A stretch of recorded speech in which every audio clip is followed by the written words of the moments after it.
ക്ഷീയമാണം വിപശ്ചിതം പിതരം വക്വാനാം മേളീം മദന്തം പിത്രോരുപസ്ഥേ തം രോദസീ വിവൃതം സത്യവാചം. ഓം ഗും ഗുരുഭ്യോ നമഃ. ഓം ധന്യ സദ്ഗുരുനാഥാ ശരണം. ഓം ഗണാനാം ത്വാം ഗണപതിം ഹവാമഹേ കവിം കവീനാ ഉപമശ്രവസ്തമം ജ്യേഷ്ഠരാജം ബ്രഹ്മണസ്പദ ആന ന ശൃണ്വന്നോതിഭിः സീദ സാദനം. ഓം ശ്രീ മഹാഗണപതയേ നമഃ. സർവചൈതന്യരൂപാം താം ആദ്യാം വിദ്യാം ച ധീമഹി ബുദ്ധിം യാന പ്രചോദയാദം. ഓം ഐം ഹ്രീം ക്ലീം ചാമുണ്ഡായേ വിച്ഛേ നമഃ. ഓം ഐം ഹ്രീം ക്ലീം ചാമുണ്ഡായേ വിച്ഛേ നമഃ. ഓം ഐം ഹ്രീം ക്ലീം ചാമുണ്ഡായേ വിച്ഛേ നമഃ. രോഗങ്ങൾ മാറി സുഖമായി കഴിഞ്ഞാൽ മോഹങ്ങളോരോന്നു മനസ്സിലേറി ഗോവിന്ദ പാദങ്ങൾ മറക്കുമെങ്കിൽ കൃഷ്ണ ആരോഗ്യമേ മേലിൽ എനിക്കു വേണ്ട. അനാഥനാണച്യുതാ ഞാൻ, നിൻ പദാംബുജമല്ലാതെ മറ്റൊരാശ്രയമില്ല. അതിങ്കൽ എനിക്കൊരറ്റത്തു ചുരുണ്ടുകൂടി കിടക്കുവാൻ സമ്മതമേകിടേണേ. കൃഷ്ണ കാർവർണ്ണ നാമിരുവർ തമ്മിൽ വളർന്നു വന്ന നിർവ്യാജമൈത്രിയുടെ വൈഭവം ആരറിഞ്ഞു? സർവാമയത്തിനും അതൗഷധമാണെനിക്ക് നിർവാണമാകിയൊരു അവസ്ഥയും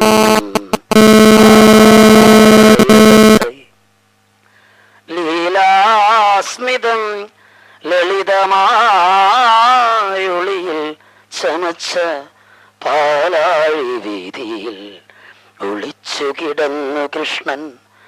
മാലാർന്നുതിർത്തു മിഴിനീർപ്പുഴയിൽ തിരഞ്ഞു ചേലാർന്ന രാധ കടൽ വർണ്ണനെ വീണ്ടെടുത്തു. കോമളം കൂജയൻ വേണും ശ്യാമളോയം കുമാരക വേദവേദ്യം പരം ബ്രഹ്മ ഭാസദാം പുരതോ മമ. ധന്യ സദ്ഗുരുനാഥാ ശരണം. പൊന്നുഗുരുവായൂരപ്പാ ശരണം. ശ്രീകൃഷ്ണ ശരണം. അമ്മേ മൂകാംബികേ.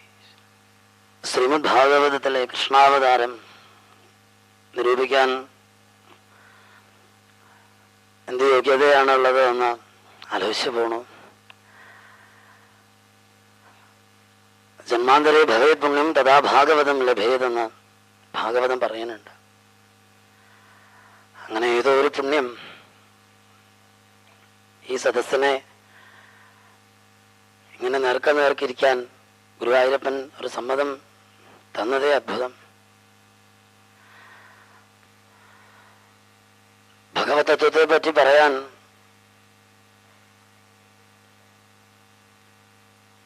ഭാഗവതത്തിൽ തന്നെ പറഞ്ഞിട്ടുള്ളത് പാരമഹംസ്യാം സംഹിതായാം എന്നാണ്. പരമഹംസന്മാരുടെ സംഹിതയായ ഭാഗവതം അത് യത് ശൃണ്വൻ പ്രപഠൻ വിചാരണപരോ ഭക്തിയാ വിമുച്യ എന്നറ. അത് വെറുതെ കേട്ടാൽ പോരാം. യത് ശൃണ്വൻ, അത് കഴിഞ്ഞിട്ട് ഒരു വാക്ക് പറഞ്ഞു, പ്രപഠൻ, പ്രകർഷേണ പഠിക്കാൻ പറഞ്ഞു. എന്നിട്ട് പറഞ്ഞിരിക്കുന്നത് വിചാരണ പരു ഭക്തിയാ വിമുച്യ നരഹ. അത് വിചാരണ ചെയ്തേ പറ്റുള്ളൂ എന്നാണ്. അതുകൊണ്ടാണ് സ്വാമിജി ഇതിന് തത്വസമീക്ഷാ സത്രം എന്നൊരു പേര് കൊടുത്തിട്ടുള്ളത്. അപ്പൊ സമയം അധികം പാഴാക്കാനില്ല. കാരണം വളരെ വിലപ്പെട്ടതാണ് സമയം, പ്രത്യേകിച്ച് തത്വസമീക്ഷാ സത്രത്തില്. ഭഗവത് സ്മൃതി അത് ഉള്ളിലുള്ളത് കൊണ്ടാണ് നമ്മളൊക്കെ ഇങ്ങനെ ഇരിക്കുന്നത്. ഏതായാലും വലിയ താമസമില്ലാതെ വിഷയത്തിലേക്ക് പ്രവേശിക്കാം എന്ന് വിചാരിക്കണം. ഗുരുവായൂരപ്പൻ സന്തോഷിക്കട്ടെ, ഭക്തന്മാരൊക്കെ സന്തോഷിക്കട്ടെ. സാധാരണ ഇങ്ങനെയുള്ള അവസരങ്ങൾ വരുമ്പോൾ ഓർത്തു പോകാറുള്ള ഒരു ഗ്രന്ഥത്തിന്റെ അവതാരികയുണ്ട്. തോട്ടം വാസുദേവൻ നമ്പൂതിരിപ്പാടാൽ വിരചിതമായിട്ടുള്ള ഏകാദശാസ്വാദനം എന്ന് പറഞ്ഞിട്ടൊരു ഗ്രന്ഥമുണ്ട്. അതില് തോട്ടം വാസുദേവൻ നമ്പൂതിരിപ്പാട് പറയണ ഒരു സിദ്ധാന്തമുണ്ട്. ഗുരുവായൂരപ്പൻ, പാതാളീശ്വരനായിരിക്കുന്ന ഗുരുവായൂരപ്പന് കാതരയായിരിക്കുന്ന മഞ്ജുള സമർപ്പിച്ച ഒരു തെച്ചിപ്പൂ മാല അങ്ങേയറ്റം ഹൃദയത്തോട് ചേർക്കാൻ പറ്റിയിട്ടുണ്ട്. നാരായണ ഭട്ടതിരിപ്പാട് കൊടുത്തിരിക്കുന്ന ആ വിഭക്തിയിൽ പൊതുങ്ങിയിരിക്കുന്ന നാരായണീയ നവനീതം അത് ഗുരുവായൂരപ്പൻ അങ്ങേയറ്റം പ്രിയമായിട്ടുണ്ട്. മല്ലിശ്ശേരി എല്ലാ 1-ാം തീയതിയും സമർപ്പിക്കാറുള്ള പൊന്നോണ പൂടവ ഗുരുവായൂരപ്പൻ എന്തെന്നില്ലാത്ത ഒരു ആനന്ദം നൽകുന്നുണ്ട് അത്രേ. ആയതിലൊന്നുപോലെ ഈ ഉള്ളവന്റെ വാക്കുകളിലും ഭഗവാനും ഭക്തന്മാർക്കും സന്തോഷം ഉണ്ടാവണേ എന്ന് പ്രാർത്ഥിക്കാൻ പോലും ഈ ഉള്ളവൻ അർഹനല്ല. പിന്നെ ഏതുപോലെയും ചോദിച്ചാലും നമ്മൾ സാധാരണ സദ്യ കഴിക്കാറുണ്ട്. സദ്യ കഴിക്കാറില്ലേ? ഇല്ലേ? അപ്പൊ സദ്യ കഴിക്കുന്ന സമയത്ത് പായസം, എന്നിപ്പോ നല്ല പായസം ഉച്ചയ്ക്ക് ഉണ്ടായിരുന്നു. അപ്പൊ ഈ പായസം കൂടുതൽ അങ്ങോട്ട് കുടിച്ചാൽ വീണ്ടും കുടിക്കണമെന്നുണ്ടെങ്കിലും നാവിന് ചെറിയൊരു മധുരാധിക്യം വന്നാൽ വീണ്ടും പായസം കുടിക്കണമെന്നുണ്ടെങ്കിൽ വേറൊരു ജോലി ചെയ്യും നമ്മള്. ഇലയുടെ മൂലയിലുള്ള ഒരു സാധനം എടുത്ത് നാവില് തൊട്ട് വെച്ചിട്ട് ആ മധുരാധിക്യം ഒന്ന് ചെറുതായിട്ട് കുറച്ചിട്ട് വീണ്ടും കഴിക്കാൻ തുടങ്ങും. അതെന്താ സാധനം? നാരങ്ങാച്ചാറ്. അപ്പൊ ഈ വേദിയിൽ വന്നിട്ട് ഭാഗവതം ഇങ്ങനെ അമൃതമായി പാനം ചെയ്തിരിക്കുന്ന ഭക്തന്മാരുടെ മുൻപില് കുറച്ച് നാരങ്ങാക്കറി എങ്കിലും ഇങ്ങനെ വിളമ്പാനും പറ്റുമോ എന്ന് ആലോചിച്ച് പോവുകയാണ്. വേറെ ഒന്നുമേ പറ്റുമെന്ന് തോന്നണില്ല. അപ്പൊ ഏതായാലും 8-ാമത്തെ സ്കന്ധത്തില് സമുദ്രമഥന കഥ കൊണ്ട് ദേവീ പ്രകൃതിയുടെ വിജയം പറയണു. 8-ാം സ്കന്ധത്തിന്റെ ധർമ്മമേ അത് തന്നെ, ദേവീ പ്രകൃതിയുടെ വിജയം പറയല്. അപ്പൊ ഈ 8-ാം സ്കന്ധത്തിലെ ഒടുവില് ആ ദേവീ പ്രകൃതിയുടെ വിജയം പറഞ്ഞിട്ട് മത്സ്യാവതാര കഥയെ കൊണ്ട് ബ്രഹ്മാകാര വൃത്തി ഏത് പ്രകാരത്തിലാണ് ആ സത്യവ്രതന്റെ കഥയിൽ നമ്മൾ കാണും. എവിടെയും ഒതുക്കാൻ പറ്റാതെ ഒരു വിശ്വത്തോളം വളർന്നൊരു മത്സ്യം. അതൊരു സിംബോളിക് റിപ്രസന്റേഷൻ മാത്രമാണ്. അവിടെ ഭാഗവതത്തിന് 3 തരം ഭാഷകളുണ്ട്. ഒന്ന് ലൗകിക ഭാഷ, രണ്ടാമത്തത് പരമത ഭാഷ, മൂന്നാമത്തത് സമാധി ഭാഷ. എന്താ ഈ ലൗകിക ഭാഷ എന്ന് പറഞ്ഞാൽ സാധാരണഗതിയിൽ കഥ പറയല. അത് കഴിഞ്ഞാൽ അടുത്തത് പരമത ഭാഷ. പരമത ഭാഷ എന്ന് പറഞ്ഞാൽ ഉപനിഷത്ത് പ്രോക്തമായിരിക്കുന്ന ഭാഷ. ഭാഗവതത്തിൽ ധാരാളം പ്രയോഗങ്ങൾ കാണാം. ഇപ്പോ സർവവേദാന്ത സാരം ഹി ശ്രീ ഭാഗവതം ഇഷ്യതേ തദ്രസാമൃത ധൃതസ്യ ന അന്യദ്രസ്യാദ്രതിഹി ക്വചിത് എന്ന് പറയണോ ദ്വാദശത്തില് 335-ാം അധ്യായത്തില്. അത് വെറുതെ പറഞ്ഞതല്ല. കാരണം ഭാഗവതം സർവവേദാന്ത സാരം തന്നെയാണ്. അതുകൊണ്ടാണ് ആദ്യം തന്നെ ജന്മാദസ്യ എന്ന് പറഞ്ഞിട്ട് തുടങ്ങുന്ന ബ്രഹ്മസൂത്രത്തിന്റെ ആ 2-ാമത്തെ പദം കൊണ്ട് തുടങ്ങിയിട്ടുള്ള ആദ്യത്തെ ശ്ലോകത്തിൽ തന്നെ ധീമഹി എന്നൊരു പദം പ്രയോഗിച്ചു വെച്ചിട്ടുണ്ട്. സംസ്കൃത വ്യാകരണം പഠിച്ചിട്ടുള്ള ഏതൊരാൾക്കും അറിയാം, അവിടെ വരേണ്ട പദം ധീമഹി അല്ല, അവിടെ വരേണ്ട പദം ധ്യായേമ എന്നാണ്. പിന്നെ എന്തുകൊണ്ട് ഇവിടെ വ്യാകരണം തെറ്റിച്ചിട്ട് ധീമഹി പ്രയോഗിച്ചു എന്നാണെങ്കിൽ അതിന് കാരണമുണ്ട്. അതിന് കാരണം മറ്റൊന്നുമല്ല, അത് സവിതൃ ഗായത്രിയിലെ ഒരു വ്യാഹൃതിയാണ്. അപ്പൊ ഗായത്രി എന്ന് പറയുന്നത് വേദതത്വം അല്ലെങ്കിൽ ഋഗ്വേദത്തിന്റെ ക്രക്സ്, അതിന്റെ ക്വിന്റസെൻസ് തന്നെ ഗായത്രി. അപ്പൊ ആദ്യ ശ്ലോകത്തില് ധ്യായേമ എന്നതിന് പകരം ധീമഹി പ്രയോഗിച്ചിട്ടുള്ളത് ഭാഗവതത്തിന്റെ ആദ്യത്തെ 4 സ്കന്ധങ്ങളിൽ കണ്ടമാനം ഈ പ്രയോഗങ്ങൾ കാണാം. ഇപ്പൊ വേദത്തിലെ ഏറ്റവും ഉദാത്തമായിരിക്കുന്ന സൂക്തമാണ് നാസദീയ സൂക്തം. നാസദാസി നോസദാസി തദാനിം നാസിദ്രജോ നോ വ്യോമാപരോയത് കിമാവരിഹ കുഹഗസ്യ ശർമ്മൻ അംബ കിമാസിദ് ഗഹനം ഗഭീരം പറയണ ആ നാസദീയ സൂക്തത്തിന്റെ സംഗ്രഹമാണ് ചതുശ്ലോകി ഭാഗവതം 2യ സ്കന്ധത്തില്. വിരാട് പ്രണവോപാസന എന്ന് പറയണ ആ വിരാട് പ്രണവോപാസന പുരുഷ സൂക്തത്തിന്റെ ക്രക്സ് തന്നെയാണ്. അപ്പൊ ഇങ്ങനെ നോക്കിക്കഴിഞ്ഞാൽ ആദ്യത്തെ 4 സ്കന്ധം തന്നെ ഋഗ്വേദം തന്നെ ഭാഗവതം. 5-ാമത്തെ സ്കന്ധം വരുമ്പോഴേക്കും, 5ാമ സ്കന്ധം വരുമ്പോഴേക്കും യജുർവേദത്തിന്റെ സമ്പ്രദായമാണ് ഭാഗവതത്തിന്. കാരണം യജുർവേദം മുഴുവനും ഗദ്യരൂപത്തിൽ ചമച്ചു വെച്ചു. ഈ 5ാമ സ്കന്ധം നോക്കിക്കഴിഞ്ഞാൽ മുഴുവനും ഗദ്യത്തിലാണ് പറഞ്ഞിട്ടുള്ളത്. അത് വേദതത്വത്തെ പ്രകാശിപ്പിക്കാൻ വേണ്ടി. അങ്ങനെ നോക്കിക്കഴിഞ്ഞാൽ അത് തൊട്ടിട്ട് പിന്നെ 10-ാം സ്കന്ധം വരുമ്പോൾ സാമവേദത്തിന്റെ ഛായ വരണം. അതുകൊണ്ട് അതിൽ 3 ഗീതങ്ങൾ പറഞ്ഞു വെച്ചു. ഗോപികാഗീതം, യുഗളഗീതം, ഭ്രമരഗീതം. അത് വേറൊരു സ്കന്ധത്തിലുമില്ല. ഗീതിക പ്രാധാന്യത്തോടു കൂടിയ വേദം എന്ന് പറയണം. സാമവേദത്തിന്റെ ഛായയെ കാണിച്ചു. അഥർവം എന്നുള്ള വാക്കിന് തന്നെ അർത്ഥം സംരക്ഷണം എന്നാണ്. അപ്പോ അഥർവവേദം എന്ന് പറയുന്നത് കൊള്ളാത്ത വേദമാണെന്നൊക്കെ ചിലർക്ക് അഭിപ്രായമുണ്ട്. അങ്ങനെയില്ല. അഥർവം എന്ന് പറയുന്നത് സംരക്ഷണം എന്നർത്ഥം. ആ അഥർവവേദത്തിന്റെ തത്വങ്ങൾ പ്രകാശിതമാക്കാൻ വേണ്ടിയിട്ട് ഏകാദശ സ്കന്ധവും ദ്വാദശ സ്കന്ധത്തില് ഭഗവത് വിഭൂതികളെ കുറിച്ച് പറയണു. വളരെ ശക്തമായിരിക്കുന്ന പലതരത്തിലുള്ള അനുഷ്ഠാനങ്ങളെ അതിൽ പ്രകാശിപ്പിക്കണം. അപ്പൊ സർവ്വവേദാന്ത സാരം തന്നെ ഭാഗവതം. അതുകൊണ്ട് പരമത ഭാഷ പ്രയോഗിച്ചു. ലൗകിക ഭാഷയിൽ കഥ പറഞ്ഞിട്ട് പരമത ഭാഷയാകുന്ന ഉപനിഷത് ഭാഷ കൊണ്ട് വേണ്ട പ്രകാരത്തില് ഭാഗവതം പറയണു. പലതും ഇപ്പൊ ഈശാവാസ്യം ഇതം സർവം കിഞ്ച ജഗത്യാം ജഗത്തേന തെക്തീന മുഞ്ചിതാമാകൃത കസുസിതനം എന്നുള്ളത് ആത്മാവസ്യ ഇതം സർവം എന്ന് പറഞ്ഞിട്ട് ഭാഗവതം അതേപോലെ തന്നെ പറയുന്നുണ്ട്. അപ്പൊ എന്താ അവിടുത്തെ അർത്ഥം? പരമത ഭാഷ എന്ന് പറയുന്നത് ഔപനിഷദങ്ങളായിരിക്കുന്ന കാര്യങ്ങളെ പറയണം. ഇനി സമാധി ഭാഷ. സമാധി എന്ന് പറയുന്നതേ നമ്മുടെ ഇന്നത്തെ വിഷയം കൃഷ്ണാവതാരം. Balanced state of the consciousness ആണ് സമാധി. സമാധി എന്ന് പറയുന്നത് പലതരത്തിലുണ്ട്, നമുക്കതിലേക്ക് വരാം. അപ്പൊ ഈ സമാധി ഭാഷയിലാണ് ഭാഗവതത്തെ നിരൂപണം ചെയ്യുന്നത്. സ്വാമിജി ഇവിടെ തൊട്ടു മുമ്പ് പറഞ്ഞു, പലതും പറഞ്ഞു. അദ്ദേഹത്തിന്റെ അമൃതവാണികള് കേൾക്കുമ്പോ ഈ സമാധി ഭാഷയാണ് നമുക്ക് ഓർമ്മ വരാം. കാരണം എന്താ വെച്ചാൽ സമാധി തലത്തിലാണ് ഭാഗവതം ഒരു കൃത്യമായിരിക്കുന്ന അനാലിറ്റിക് സ്റ്റഡി നമ്മൾ നടത്തേണ്ടത്. അപ്പൊ അങ്ങനെ നോക്കുന്ന സമയത്താണ് ബ്രഹ്മാകാര വൃത്തി എന്ന് പറയുന്നത് മത്സ്യാവതാര കഥയുണ്ട്. ബ്രഹ്മാകാര വൃത്തിയെ സൂചിപ്പിക്കണം. ഇനിയോ അത് കഴിയുമ്പോഴേക്കും നമ്മൾ കാണുന്നുണ്ട് ഹയഗ്രീവ നിഗ്രഹം ചെയ്തിട്ട് വേദങ്ങൾ വീണ്ടെടുത്തു ഭഗവാൻ എന്ന് പറയണു. അത് കഴിയുമ്പോഴോ ഭക്തിയുടെ പ്രകാശം എങ്ങനെ വർദ്ധിച്ചു എന്ന് പറയണു. അത് എന്ത് കഥ കൊണ്ട് പറയണു? നവമസ്കന്ധം കൊണ്ടേ ആ ആഖ്യാനം വരണം. ശേഷം വരണം അംബരീഷ ചരിതം കൊണ്ട് സുദർശന ചക്രത്തിന്റെ ആ പ്രാഭവം. സുദർശനം എന്ന് പറഞ്ഞാൽ സമ്യക് ദർശനം. അപ്പോ ആ ഭക്തിയുടെ പ്രകാശം സമ്യക് ദർശനത്തിലൂടെ ഏത് പ്രകാരത്തിലാണ് സംരക്ഷിതമാവണത് എന്നുള്ളത് അംബരീഷന്റെ ചരിതത്തിൽ പറയണം. അംബരീഷ ചരിതം എന്ന് പറയുന്നത് വളരെ ശക്തമായിരിക്കുന്ന ഒരു വിഷയമാണ് അംബരീഷ ചരിതം. അതിൽ അംബരീഷന്റെ ഭാവം തന്നെയാണ് സമ്യക് ദർശനം. എന്താ അംബരീഷന്റെ ഭാവം? സഭൈമന കൃഷ്ണ പദാരവിന്ദയോ വശാംസി വൈകുണ്ഠ ഗുണാനുവർണ്ണനേ കരോഹരേർ മന്ദിരമാർജനാദിഷു ശ്രുതിം ചകാരാച്യുത സത്കദോധയേ. എപ്പോഴും അംബരീഷൻ എന്താ ചെയ്യണത്? അംബരീഷൻ ഒറ്റ ജോലി മാത്രമേ ഉള്ളൂ. സവൈമന കൃഷ്ണ പദാരവിന്ദയോഹോ. മനസ്സെപ്പോഴും ഭഗവാന്റെ പാദത്തില്. ഇനി പറയണത് മുഴുവനും വചാംസി വൈകുണ്ഠ ഗുണാനുവർണ്ണനെ, വാക്കുകളെ ഭഗവാനെ പറ്റി പറയാൻ വേണ്ടി മാത്രം. കരു ഹരേർ മന്ദിര മാർജനാദിഷു. കരങ്ങൾ എന്തിനാ ഉപയോഗിച്ചത്? ഹരിക്ഷേത്രങ്ങൾ മാർജനം ചെയ്യാൻ വേണ്ടിയിട്ട്. തീർന്നില്ല. ശ്രുതിം ചകാരാച്യുത സത്കദോധേ. എപ്പോഴും ആ കേൾക്കുന്നത് മുഴുവനും ഭഗവാനെ പറ്റിയിട്ട്, ആ സമ്യക് ദർശനത്തെ പറ്റിയിട്ട് പറഞ്ഞിട്ട് അത് കഴിഞ്ഞാൽ പിന്നെ വേറൊരു എൻറ്റയർലി ഡിഫറെന്റ് ആയിട്ടൊരു വിഷയം വരണം. എന്തിനാ അത് കൊണ്ടുവന്നു നോക്കിയാൽ ഗംഗാവതാരം പറയുന്നുണ്ട് ഇടയ്ക്ക്. എന്തിനാ ഭാഗവതത്തിൽ അങ്ങനെ പറഞ്ഞത്? ആ ജ്ഞാനത്തിന്റെ ഗംഗ എന്ന് പറയുന്നത് ജ്ഞാനസ്വരൂപിണി. ആ ജ്ഞാനസ്വരൂപിണിയെ ആവിർഭാവത്തിന് ശേഷം ശങ്കരൻ സാക്ഷാൽ വൈഷ്ണവാനാം യഥാശംഭു എന്നൊരു വാചകം തന്നെ ഭാഗവതത്തിലുണ്ട്. ഭാഗവതത്തിന്റെ മുഖ്യ ശ്രോതാവ് സാക്ഷാത് ശംഭു തന്നെ. ആ ശങ്കരൻ ഗംഗയാകുന്ന ജ്ഞാനത്തെ ശിരസിൽ ധരിച്ചു എന്ന് പറഞ്ഞാൽ ആ ജ്ഞാനത്തിന്റെ സംരക്ഷണം സാക്ഷാൽ ശങ്കരനെ കൊണ്ട് ചെയ്തു. ഇനി ആ നവമസ്കന്ധം അവിടെ കൃത്യമായിട്ട് അവസാനിക്കുമ്പോ അങ്ങനെ ഗംഗാവതാരത്തിലൂടെ ആ ജ്ഞാനത്തിന്റെ സംരക്ഷണം സാക്ഷാത് ശങ്കരൻ ഏറ്റെടുക്കുകയും ഇനി ആ ജ്ഞാനത്തിന്റെ ശാശ്വതമായ രക്ഷ ആര് എങ്ങനെ എവിടെ ചെയ്യണം എന്നുള്ളത് ദശമസ്കന്ധം കൊണ്ട് വർണ്ണിക്കണം. ഇതേ ദശമസ്കന്ധത്തിന്റെ ധർമ്മം. അപ്പോ ആ ജ്ഞാനത്തിന്റെ സ്വരൂപം, ആ ജ്ഞാനം ഏത് പ്രകാരത്തില് സമ്യക് ദർശനത്തിലേക്ക് അല്ലെങ്കിൽ അംബരീഷ ചരിത്രത്തിലൂടെ കൊണ്ടുവന്ന് ആ ഗംഗാവതാരത്തിലൂടെ പറഞ്ഞ് ശങ്കരന്റെ കയ്യിൽ സുരക്ഷിതമായിരിക്കുന്ന ജ്ഞാനത്തെ എങ്ങനെ പ്രകാശിപ്പിക്കണമെന്ന് പറയണം. അതുകൊണ്ട് തന്നെ നേരത്തെ നമ്മൾ പറഞ്ഞു സർവവേദാന്ത സാരം ഹി ശ്രീ ഭാഗവതം വിഷ്യത. സർവവേദാന്ത സാരമായ ഭാഗവതത്തില് 7 ദിവസം കൊണ്ട് സപ്താഹം നടത്തുന്ന സമയത്ത് മഹോപനിഷത്ത് പറയുന്ന 7 ജ്ഞാന സോപാനങ്ങളാണ് നമ്മൾ കടന്നു പോകേണ്ടത്.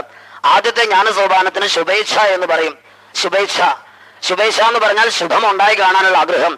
ശൗനകാദി മഹർഷിമാര് യാഗം തുടങ്ങണത് ഈ ശുഭേച്ഛയുടെ റെപ്രസെന്റേഷൻ തന്നെ.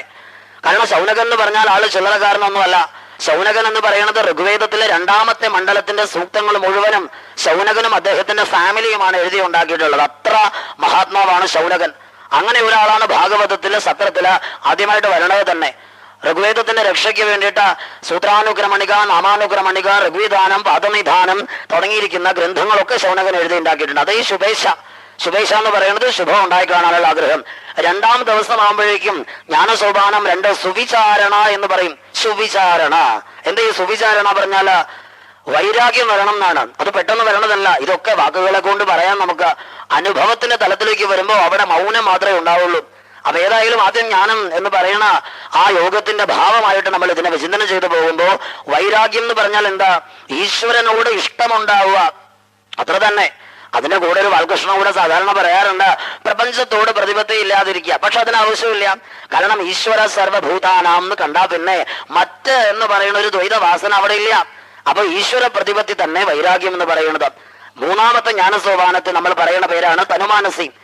ആ തനുമാനസി എന്ന് പറയുന്നത് കഴിഞ്ഞിട്ട് 4ാം ജ്ഞാനസോപാനത്തിലേക്ക് ഇന്ന് പ്രവേശിക്കണു. സത്വാപത്തി എന്ന് പറയണു, അല്ലെങ്കിൽ അതിന് ആത്മപ്രാപ്തി എന്ന് പറയാം. നാളത്തെ ജ്ഞാനസോപാനം 5ാമത്തെ ജ്ഞാനസോപാനം ജീവത് ബ്രഹ്മ ഐക്യബോധം. രുക്മിണി സ്വയംവരത്തിലൂടെ ജീവത് ബ്രഹ്മ ഐക്യബോധം വരണു. 6ാമത്തെ ജ്ഞാനസോപാനം പദാർത്ഥാഭാവിനി എന്ന് പറഞ്ഞിട്ട് 7ാമത്തെ ജ്ഞാനസോപാനം തുരീയ. അപ്പൊ ശുഭേശയിൽ തുടങ്ങി, അടുത്തത് സുവിചാരണ, അത് കഴിയുമ്പോ തനുമാനസി, സത്വാപത്തി അല്ലെങ്കിൽ ആത്മപ്രാപ്തി, അത് കഴിഞ്ഞിട്ട് ജീവത് ബ്രഹ്മ ഐക്യബോധം, പദാർത്ഥാഭാവിനി, തുരീയ എന്ന് പറഞ്ഞിട്ട് 7 ജ്ഞാനസോപാനങ്ങൾ കടക്കുമ്പോ എത്തേണ്ട സ്ഥാനത്തെ, പ്രാപ്യസ്ഥാനത്തെ പ്രാപിക്കല്. ഇവിടെ നമ്മുടെ പ്രതിപാദ്യ വിഷയം ദശമസ്കന്ധം. ഭാഗവതത്തിന് 10 ലക്ഷണം ഉണ്ട് എന്ന് പറയണം. എന്താ അത്? സർഗം, വിസർഗം, സ്ഥാനം, പോഷണം, മൂതി, മന്വന്തരം, ഈശാനുകഥ, നിരോധം, മുക്തി, ആശ്രയം. ഭാഗവതത്തിന്റെ ലക്ഷ്യം തന്നെ ഈ 10 ലക്ഷണങ്ങളെ വേണ്ട പ്രകാരത്തില് ഒന്ന് എക്സ്പ്ലെയിൻ ചെയ്യാന്നുള്ളതാണ്. മഹാപുരാണങ്ങളുടെ ലക്ഷണം പറയുമ്പോൾ ഈ 10 ലക്ഷണങ്ങൾ പറയണം. അപ്പൊ ഇവിടെ ദശമസ്കന്ധത്തിന്റെ ലീല പറയണത് നിരോധം. എന്താ നിരോധം എന്ന് പറഞ്ഞാല്? നിരോധോ അസ്യാനുശയനം ആത്മനസഹ ശക്തിഭേഹി. നിരോധം എന്ന് പറഞ്ഞാല് ജീവൻ തന്റെ ശക്തി സഹിതം ആത്മാവിൽ ലീനമാകുന്നത് എന്തോ അത് തന്നെ നിരോധം. ജീവൻ തന്റെ ശക്തി സഹിതം ആത്മാവിൽ ലീനമായാൽ അത് നിരോധലീല എന്ന് പറയും. അപ്പൊ നമ്മുടെ കൃഷ്ണാവതാരത്തിന്റെ ഭാഗവത തത്വസമീക്ഷാ സത്രത്തില് നമ്മൾ കൊടുക്കുന്ന ഒരു പേരുണ്ട്. എന്താ കൃഷ്ണാവതാരം എന്ന് ചോദിച്ചാല് ഭഗവാൻ അവതരിച്ചു എങ്ങനെ മുഴുവനായിട്ട് പറയാനായിട്ട് പലർക്കും മടിയുണ്ടായി. കാരണം എന്താ? വേദവ്യാസ ബ്രഹ്മർഷി തന്നെ പറഞ്ഞിരിക്കുന്നത് എന്താ? നിശീധേ തമോദ്ഭൂതേ ജായമാനേ ജനാർദ്ദനേ ദേവക്യാം ദേവരൂപിണ്യാം വിഷ്ണു സർവഗുഹാശയ ആവിരാസീത്. ആവിരാസീത് എന്ന് പ്രയോഗിച്ചു.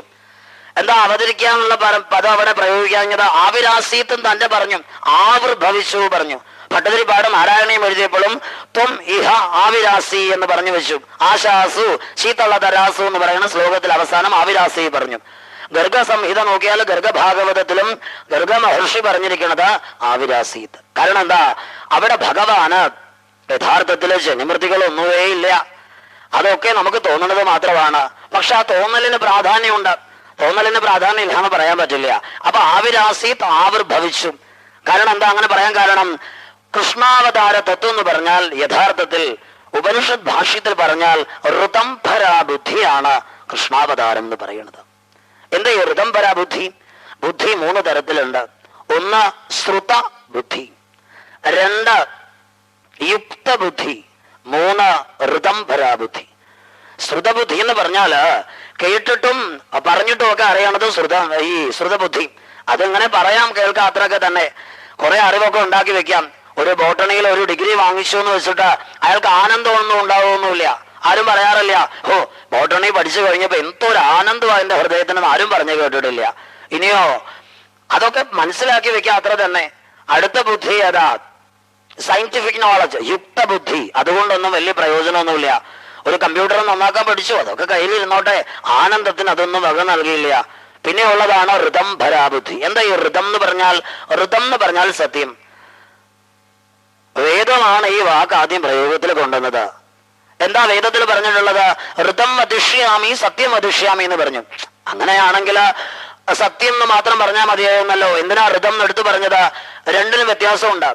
ഋതം എന്ന് പറയുന്നത് അബ്സല്യൂട്ട് ട്രൂത്ത് ആണ്, പാരമാർത്ഥിക സത്യമാണ്. മറ്റേ സത്യം എന്ന് പറയുന്നത് ആപേക്ഷിക സത്യമാണ്, അത് മാറിക്കൊണ്ടിരിക്കും.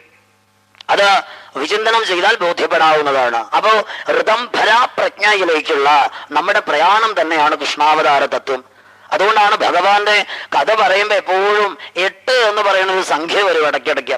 ഇല്ല, 8ാമത്തെ പുത്രനായിട്ട് ജനിച്ചു, അഷ്ടമി രോഹിണിക്ക് ജനിച്ചു എന്നൊക്കെ പറയണു. പിന്നെ അതിനു കൂടെ 18 എന്ന് പറഞ്ഞ സംഖ്യയും കൂടെ പറയുന്നുണ്ട്. മഹാഭാരത യുദ്ധം 18 നാൾ നിന്നു. അത് യുദ്ധത്തിൽ അവശേഷിച്ചത് 18 പേര്. ഈ യുദ്ധത്തിനുണ്ടായിരുന്നത് 18 അക്ഷൗഹിണി. ഭഗവത്ഗീതയ്ക്ക് 18 അധ്യായങ്ങള്, ഭാഗവതത്തിന് 18,000 ശ്ലോകങ്ങള്, ഭഗവാന്റെ പ്രധാനപ്പെട്ട പുത്രന്മാര് 18 പേര്. എന്താ ഈ 8 എന്ന് പറയുന്ന സംഖ്യയ്ക്ക് ഇത്ര പ്രാധാന്യം? അഷ്ടാംഗ യോഗങ്ങളിൽ 8ാമത്തെ അവസ്ഥ തന്നെ കൃഷ്ണതത്വം. യമം, നിയമം, ആസനം, പ്രാണായാമം, പ്രത്യാഹാരം, ധാരണ, ധ്യാനം, സമാധി. ആ 8ാമത്തെ തലത്തിലേക്ക് എപ്പോഴാണോ നമ്മുടെ പ്രജ്ഞ ആ ഋതംഭര ഭാവത്തിലേക്ക് വരണത്, അപ്പോ കൃഷ്ണൻ വന്നു എന്ന് പറയാം. അതിന് വേദാന്തികൾ പറയണ, വേദാന്തികള്, ജ്ഞാനികള്, ഭക്തന്മാര് അങ്ങനെയൊന്നുമില്ല. ഇതൊക്കെ നമ്മളുടെ ദ്വൈതവാസന കൊണ്ട് തോന്നുന്നു. ഞാൻ ജ്ഞാനി, മറ്റേ ആള് വേദാന്തി, മറ്റേ ആള് ശക്തി ഉപാസകൻ. അങ്ങനെയില്ല.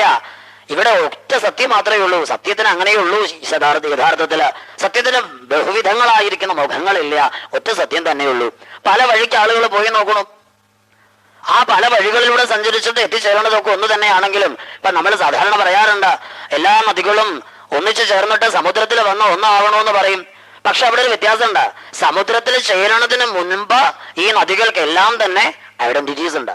അത് വ്യക്തമാണ്. ഓരോ സമ്പ്രദായത്തിനും അതിൻ്റെതായിരിക്കുന്ന മൂല്യങ്ങളുണ്ട്, തലങ്ങളുണ്ട്, ധർമ്മങ്ങളുണ്ട്.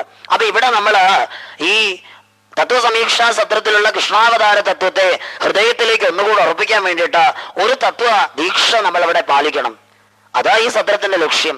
അപ്പൊ കൃഷ്ണാവതാരം ഋതംഭര പ്രജ്ഞ കുറച്ചും കൂടി ഒന്നുകൂടെ ഉള്ളോട്ട് ചിന്തിച്ചു കഴിഞ്ഞാൽ അതിന് വേറൊരു തലത്തിലൂടെ നമുക്ക് പോവാം. നിരുപാധിക ചൈതന്യ അപാര സാക്ഷാത്കാരം എന്ന് അതിന് പറയും. നിരുപാധിക ചൈതന്യ അപാര സാക്ഷാത്കാരം. എന്താ ഇങ്ങനെ പറഞ്ഞാല്, ഈ സാക്ഷാത്കാരത്തിലേക്ക് എത്താൻ വേണ്ടിയിട്ട് കൃഷ്ണാവതാര കഥ നമുക്ക് ഒടുക്ക നിരൂപണം ചെയ്യാം. അപ്പോ കഥായിമസ്തേ കഥിതാമഹീയസാം വിതായ ലോകേഷു യശപരയുഷാം വിജ്ഞാന വൈരാഗ്യ വിവക്ഷയാ വിഭോ വചോ വിഭൂതം നതു പാരമാർത്ഥി എന്ന് പറഞ്ഞു വെച്ചു. പരീക്ഷത്തിനോടെല്ലാം കഴിഞ്ഞപ്പോ പറഞ്ഞു, അല്ലയോ പരീക്ഷത്തെ, അങ്ങയോട് പറഞ്ഞിരിക്കുന്ന ഈ കഥകളിലൊക്കെ വിജ്ഞാന വൈരാഗ്യ വിവക്ഷയാ വിഭോ, ജ്ഞാനവൈരാഗ്യങ്ങൾക്ക് വേണ്ടിയിട്ടാവണം അങ്ങയുടെ പ്രയത്നം മുഴുവൻ എന്ന് പറഞ്ഞു വെച്ചു. അപ്പോ നിരുപാധിക ചൈതന്യ അപാര സാക്ഷാത്കാരം എന്ന് പറയുന്നത് എന്താണ്? അതിനെ ബോധിച്ചാൽ കൃഷ്ണതത്വത്തെ അറിയാം. നിരുപാധിക ചൈതന്യ അപാര സാക്ഷാത്കാരം എന്ന് പറയുന്ന തത്വത്തെ ഏത് പ്രകാരത്തിൽ നമ്മൾ അറിയണം, അതെന്താണ് എന്ന് നോക്കിക്കഴിഞ്ഞാൽ അവിടെ സ്ഥൂല, സൂക്ഷ്മ, കാരണ, അതി, നിജ എന്ന് പറയുന്ന 5 അവസ്ഥകളില് സാധാരണ നമ്മൾ സ്ഥൂലം, സൂക്ഷ്മം, കാരണം എന്നേ പറയുള്ളൂ. അതി എന്ന് പറയുന്ന അവസ്ഥ, നിജ എന്ന് പറയുന്ന അവസ്ഥ സാധാരണ ചർച്ചകൾക്ക് എടുക്കാൻ പലപ്പോഴും നമ്മൾ ശ്രദ്ധിക്കാറില്ല. അപ്പൊ സ്ഥൂല, സൂക്ഷ്മ, കാരണ തലങ്ങളില് ഓരോന്നിനും 5 തത്വങ്ങൾ വീതം പറയും. അങ്ങനെ 25 തത്വങ്ങളെ അതിക്രമിക്കൽ തന്നെ ഈ അവതാരത്തിന്റെ രഹസ്യം. അപ്പൊ സ്ഥൂലത്തില്, സൂക്ഷ്മത്തില്, കാരണത്തില് ആ സ്ഥൂല, സൂക്ഷ്മ, കാരണ ഭാവങ്ങളെ ജയിക്കുക പറയേണ്ടത് ജാഗ്രത, സ്വപ്നം, സുഷുപ്തി എന്ന് പറയുന്ന അവസ്ഥകൾ ജയിച്ചിട്ട് അതി എന്ന് പറയുന്ന അവസ്ഥയിലേക്ക് വരണം എന്നാണ്. എന്ന് വെച്ചാൽ കുറച്ചുകൂടെ നമുക്ക് ഉള്ളിലേക്ക് ചിന്തിച്ചു നോക്കിയാൽ ജാഗ്രതും സ്വപ്നവും സുഷുപ്തിയും ഒരേ നിലവാരത്തിൽ കാണപ്പെടുന്ന തുര്യഭാവം, തുര്യാതീതം എന്ന് പറയുന്നത് അതി എന്ന് പറയുന്ന അവസ്ഥ. ആ തുര്യഭാവത്തിലേക്ക് വന്നാൽ ഇതേ ഡയമെൻഷൻ ഇല്ല. ഏതുപോലെയും ചോദിച്ചാല് സ്വപ്നം കാണുന്നുണ്ട്. സ്വപ്നം കാണുന്ന സമയത്ത് സ്വപ്നത്തിൽ ഒരാൾക്ക് വന്ന് പറഞ്ഞു തരാൻ പറ്റുമോ ഈ കാണുന്നത് സത്യമല്ല എന്ന്? ആരെങ്കിലും സമ്മതിക്കോ? സ്വപ്നം കാണുന്ന സമയത്ത് ആർക്കെങ്കിലും സ്വപ്നത്തിൽ വന്നിട്ട് നിങ്ങൾ കാണണതേ സത്യമല്ല പറഞ്ഞാല് എങ്ങനെയാ? അങ്ങനെ സാധ്യമല്ല. അതേപോലെ ഈ ജാഗ്രതത്തില് നമ്മൾ കാണപ്പെടുന്ന പദാർത്ഥങ്ങളെല്ലാം സത്യമാണെന്നൊരു ബോധത്തിൽ നമ്മളിപ്പോ ഇങ്ങനെ ഇരിക്കണം. ഇപ്പൊ ഞാനിവിടെ ഇരുന്ന് പറയാണ്, ഇങ്ങനെ ഇല്ല കേട്ടോ, ഈ പർലക്കാട് ഒന്നുമില്ല, ഇവിടെ സത്രം നടക്കണില്ല, ഇവിടെ എല്ലാം സർവം ഖലുവിധം ബ്രഹ്മ എന്നൊക്കെ പറഞ്ഞാൽ പെട്ടെന്ന് അങ്ങോട്ട് ദഹിക്കണമെന്നില്ല. എന്താ കാരണം? നമ്മൾ ആ ഡയമെൻഷനിലേക്ക് വന്നിട്ടില്ല. പല പല ഡയമെൻഷൻ ഉണ്ട്. ആ ഡയമെൻഷനിലേക്ക് വന്നാൽ മാത്രം. അപ്പൊ സ്വപ്നത്തിൽ കാണുന്ന അനുഭവങ്ങളെല്ലാം തന്നെ ഇല്ലായിരുന്നു എന്ന് ബോധിക്കാനായിട്ട് എന്താ വഴി? ഉണരണം. അപ്പൊ ജാഗ്രത അവസ്ഥയിലും സ്വപ്നാവസ്ഥയിലും സുഷുപ്തി അവസ്ഥയിലുള്ള ഓരോ കരണങ്ങളെ അതിക്രമിച്ചിട്ട് അതിനെ മൂന്നിനെയും കടന്നു പോയിട്ട് അത് മൂന്നും ഒരേപോലെ തോന്നുന്ന തുര്യം, തുര്യാതീതം എന്ന് പറയുന്ന അവസ്ഥയിലെത്തിയാൽ ഒരു മൗനം മാത്രമേ ഉണ്ടാവൂ. അതുകൊണ്ടാണ് മഹാത്മാക്കൾ പറയാ, അറിഞ്ഞവരാരും തന്നെ പറഞ്ഞിട്ടില്ല, പറഞ്ഞുകൊണ്ട് നടന്നവരാരും തന്നെ കേൾക്കാൻ വയ്യ, അറിഞ്ഞിട്ടുമില്ല. അപ്പൊ പിന്നെ എന്തിനായി പറയണത്? പറയണത് പറച്ചിലില്ലാണ്ടാക്കാനാണ്. ഈ പറച്ചിൽ നിൽക്കണം. അല്ലാതെ ഇങ്ങനെ പറഞ്ഞുകൊണ്ട് പോവാനല്ല പറച്ചില്. പറച്ചിൽ നിന്നിട്ട് ഒരു മൗനഭാവത്തിലേക്ക് വന്നിട്ട് സാക്ഷാത്താക്കുന്ന ഒരു തലമുണ്ട് ഉള്ളില്. ആ മൗനം രമണ മഹർഷി പലപ്പോഴും ഇങ്ങനെ മൗനമായിട്ടിരിക്കും. അദ്ദേഹത്തിന് മൗനം തന്നെ മതി. ശാന്തത അത് മഹാത്മാക്കളുടെ മാത്രം ലക്ഷണമാണ്. ഇപ്പോ സ്വാമിജിയെ ഒന്ന് നമുക്കിവിടെ ഉമാനന്ദ സ്വാമിജിയെ ഒന്ന് നമസ്കരിച്ചാൽ നമുക്കൊരു ശാന്തത. കാരണം എന്താ? അദ്ദേഹം ഒന്നും പറയണമെന്നില്ല സ്വാമിജി. കാരണം ഉള്ളിൽ സാക്ഷാത്താക്കിയിരിക്കുന്ന ചൈതന്യം നമ്മൾക്കും കുറച്ചൊക്കെ പ്രസരണം കിട്ടും അതിൽ നിന്ന്. പക്ഷെ നമ്മളും അതുപോലൊക്കെ ഇരിക്കണം, എന്നാലേ അത് കിട്ടുള്ളൂ. വെറുതെ കിട്ടില്ല. മഹാത്മാക്കളുടെ അടുത്ത് പോകുമ്പോ വരെ വളരെ സൂക്ഷിച്ചേ പോകാവുന്ന, അതുകൊണ്ടാണ് മഹാത്മാക്കൾ തന്നെ പറഞ്ഞിട്ടുള്ളത്. അപ്പൊ ഈ മൗനം എന്ന് പറയുന്ന അവസ്ഥ തുര്യം തുര്യാതീതം കഴിഞ്ഞിട്ട് വരുന്ന മൗനാവസ്ഥ, ആ മൗനത്തെയും അതിക്രമിച്ചു പോകുമ്പോൾ അവിടെ നിജ എന്ന് പറയുന്ന ഒരു അവസ്ഥ ഉണ്ട് പറയണു. അത് മൗനാതീതമാണ്. മൗനത്തെയും അതിക്രമിച്ചിട്ട് അടുത്ത തലത്തിലേക്ക് പോണു. അപ്പൊ അവിടെ എന്താ ചോദിച്ചാല്, എല്ലാം കാണുന്നുണ്ട് പക്ഷെ ഒന്നിലും ലീനനല്ല. എല്ലാം കാണുന്നുണ്ട് പക്ഷെ അതിലൊന്നിലും യാതൊരു തരത്തിലുള്ള സംഘവുമില്ല. അതാണ് കൃഷ്ണതത്വം തന്നെ. നോക്കൂ, എല്ലാറ്റിലും എല്ലാമായി നിറഞ്ഞാടിയ കൃഷ്ണൻ ചേമ്പിലയിൽ തങ്ങി നിന്ന വെള്ളം പോലെയാണ്. യാതൊന്നുമില്ല, ഒന്നിനോടും അറ്റാച്ച്മെന്റുകളില്ല, ഒരൊട്ടലും ഇല്ല. എല്ലാ കാര്യത്തിലും എല്ലാമായിട്ട് നിന്നു, ചെയ്തു, പ്രവർത്തിച്ചു, പലതരത്തിലുള്ള കാര്യങ്ങൾ ചെയ്തു. പക്ഷെ അതൊന്നുമായിട്ട് യാതൊരു തരത്തിലുള്ള അറ്റാച്ച്മെന്റും ഭഗവാൻ ഉണ്ടായിരുന്നില്ല. അപ്പോ ആ തലത്തിലേക്ക് ഉയരുമ്പോ ഈ പറയണ ഋതംഭര പ്രജ്ഞ അല്ലെങ്കിൽ നിരുപാധിക ചൈതന്യ അപാര സാക്ഷാത്കാരം എന്ന് പറയുന്നത്, അതിന് മറ്റൊരു പേര് പറയും ആരൂഢ മുക്തി അല്ലെങ്കിൽ വിദേഹ കൈവല്യം. ആ ആരൂഢ മുക്തി അല്ലെങ്കിൽ വിദേഹ കൈവല്യം എന്ന് പറയുന്ന അവസ്ഥയിലേക്ക് എത്തിച്ചേരാൻ വേണ്ടിയിട്ടുള്ള പ്രയത്നമാണ് ദശമസ്കന്ധത്തിലെ നിരോധം. എന്തിനെ നിരോധിക്കണം? അതും അറിയണം. നിരോധിക്കേണ്ടതിനെ നിരോധിച്ചിട്ട് അറിയേണ്ടതിനെ അറിയണം. അല്ലാതെ ബലാത്കാരമായിട്ട് എന്തെങ്കിലുമൊക്കെ നിരോധിച്ചു വെച്ചിട്ട് കാര്യമില്ല. പലരും അങ്ങനെ ചെയ്യാ. പട്ടിണി കിടന്നാൽ ഈശ്വരൻ വരുമെന്നൊക്കെ പറയും ചില ആളുകൾ. അങ്ങനെയില്ല. പട്ടിണി കിടന്നാൽ ഈശ്വരൻ വരുമൊന്നുമില്ല. ഇവിടെ ഈശ്വരൻ എന്ന് പറയണ ആ വിശ്വപ്രേമത്തെ, ആ വിശ്വയോഗത്തെ സാക്ഷാത്താക്കാൻ വേണ്ടിയിട്ടുള്ള കഠിനമായിരിക്കുന്ന ഒരു പ്രയത്നം ആവശ്യമുണ്ട് ഏത് കാര്യത്തിനും. അപ്പോ ദശമസ്കന്ധത്തിൽ അങ്ങനെ ഒരു പ്രയത്നമുണ്ട്. ഉടനീളം നമ്മൾ കാണുന്ന ഒരു പ്രയത്നമുണ്ട്. തുടക്കത്തിൽ തന്നെ കാണുന്ന ആ വസുദേവ തത്വം എന്ന് പറഞ്ഞാല് സത്വഗുണത്തിന്റെ ചൈതന്യ പ്രകാശമാണ്. അപ്പോ നമ്പർ 1 എന്ന് പറയുന്ന ഈ പറയുന്ന ദശമസ്കന്ധത്തിൽ ആദ്യത്തെ ലീല അല്ലെങ്കിൽ ആദ്യത്തെ തത്വം, ഈ ചൈതന്യത്തിനെ, ശുദ്ധ സത്വ ചൈതന്യത്തിനെ വസുദേവർ എന്ന് വിളിച്ചു. ആ ചൈതന്യത്തിന് ഗർഗാചാര്യൻ കൃഷ്ണൻ എന്ന് നാമം കൊടുക്കണം. അത് കഴിയുമ്പോഴോ ആ വ്യവഹാര സമയത്ത് ആത്മനിഷ്ഠ ഉണ്ടാവില്ല എന്ന് കാണിക്കാൻ വേണ്ടിയിട്ട് ആവരണ രൂപികളായിരിക്കുന്ന അസുരന്മാരെ സൃഷ്ടിച്ചിട്ട് പലതരത്തിലുള്ള കോലാഹലങ്ങളൊക്കെ അവിടെ ആ വൃന്ദാവനത്തിൽ സൃഷ്ടിച്ചു വെച്ചു. പക്ഷേ അതിലൊന്നും ലീനമാവാതെ ആ ചൈതന്യം ഏത് പ്രകാരത്തിലാണ് മുന്നോട്ട് പോകേണ്ടത്? ഇത്തരത്തിലുള്ള വൃന്ദാവനത്തിൽ നടക്കുന്ന സത്സംഗത്തിലൊക്കെ പങ്കെടുത്താൽ ഈ പറയുന്ന ആവരണ രൂപത്തെ ഇല്ലാതാക്കാൻ പറ്റുന്ന ആ ലീലയിൽ ഗോപ്യമായി ഒളിപ്പിച്ചു വെച്ചു. പിന്നെ കാണുന്ന ലീലകൾക്കൊക്കെ അർത്ഥങ്ങളുണ്ട്. അഘാസുര മോക്ഷം എന്ന് പറയണത് എന്താ? പാപത്തെ ഇല്ലാതാക്കുക, ജീവന്റെ സൃഷ്ടി ദൃഷ്ടിവാദത്തെ ഇല്ലാണ്ടാക്കല. ബ്രഹ്മസ്തുതിയിലേക്ക് വരുമ്പോ രജ്ജു സർപ്പഭാവത്തിലുള്ള ഈ ബ്രഹ്മസത്യം ജഗത് മിഥ്യ എന്ന് പറയുന്ന തത്വത്തെ ഉറപ്പിക്കാനുള്ള പ്രയത്നം നടത്തി. ഇനിയോ കാളിയമർദ്ദനത്തില് സത്തിനെ മറന്ന് അസത്തിനെ ഗ്രഹിക്കുന്ന നിങ്ങളെ പറ്റിയിട്ട് പറയണു. പ്രലംബാസുരൻ എന്ന് പറയുമ്പോ അവിടെ മായാമോചനം, സംസാരത്തിൽ നിന്ന് മോചിക്കാം. വേണുഗാന നിരൂപണം എന്ന് പറയുമ്പോൾ ദശമസ്കന്ധത്തില് യാതൊന്നു കാണുവത് നാരായണ പ്രതിമ, യാതൊന്നു കേൾക്കുവത് നാരായണ സ്മൃതികൾ. വേണുഗാനത്തില് എല്ലാം മറന്നിരിക്കുന്ന ഒരു തരം എന്ന് പറയുന്നത് ഭഗവത് തത്വത്തെ നിരൂപിക്കല. കംസരൂപിയായിരിക്കുന്ന ദ്വൈതഭാവത്തെ ജയിക്കല. കംസവധത്തിലേക്ക് വരുമ്പോ ഇന്ദ്രിയ ദമന സ്വരൂപനായിരിക്കുന്ന ശ്രീതാമാവനെ മുൻനിർത്തിയിട്ട് അല്ലെങ്കിൽ ശ്രീതാമാവനെ സതീർത്ഥനാക്കിക്കൊണ്ട് ചെയ്യുന്ന ആ സന്ദീപനെ, അതായത് വിശ്വഗുരുനാഥന്റെ കയ്യിൽ നിന്നുള്ള ഉപദേശം എന്ന് പറഞ്ഞാല് ആത്മാവിന്റെ സ്വരൂപ പ്രകാശം കാണിക്കുക. രാസലീല വരെയുള്ള ഭാഗങ്ങളില് തത്വമസി വാക്യത്തിലെ തത് എന്ന് പറയുന്ന പദത്തെ നിരൂപിക്കണം ദശമസ്കന്ധത്തില്. അത് കഴിഞ്ഞാലോ സാന്ദീപനി ബ്രഹ്മർഷിയുടെ അടുത്ത് വന്നിട്ടുള്ള ഓരോ ചരിതങ്ങളും ദശമസ്കന്ധത്തിലെ ത്വം പദത്തെ നിരൂപിക്കുകയാണ്. അപ്പൊ ഇതൊക്കെ പിന്നീടുള്ള ഭാഗങ്ങളാണെങ്കിലും ജിജ്ഞാസുക്കൾക്ക് വേണ്ടിയിട്ട് ഒന്ന് തൊട്ട് പോയിട്ട് ഒരു ക്രക്സ് ആയിട്ട് അതിനെ സംഗ്രഹിച്ചിട്ട് കൃഷ്ണാവതാര കഥയിലേക്ക് പ്രവേശിച്ചാല് ഇതിന്റെ ആന്തരിക തലത്തിലേക്ക് പോകാൻ വിചാരിച്ചിട്ടാണ് ഇങ്ങനെ പറയാം. ഇനി ഉദ്ധവന്റെ ഗോപി സന്ദേശം എന്ന് പറയുന്നതും ഈ തത്പദ നിരൂപണം തന്നെ.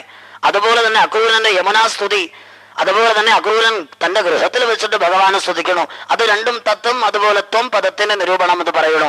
തത്വമസി ബോധനത്തിന് മുൻപ് വിക്ഷേപങ്ങളെ ഇല്ലാതാക്കുക എന്ന് പറയുന്നത് വേദസ്തുതി കൊണ്ട് പറയണു. അപ്പോ ദശമസ്കന്ധത്തിൽ ഒരു ലീല, ആ നിരോധ ലീല എന്ന് പറയുന്നത് യഥാർത്ഥത്തിൽ സാക്ഷാത്കാരത്തിന്റെ പടവുകളെ കടന്നു പോകാനുള്ള ലീലകൾ തന്നെ.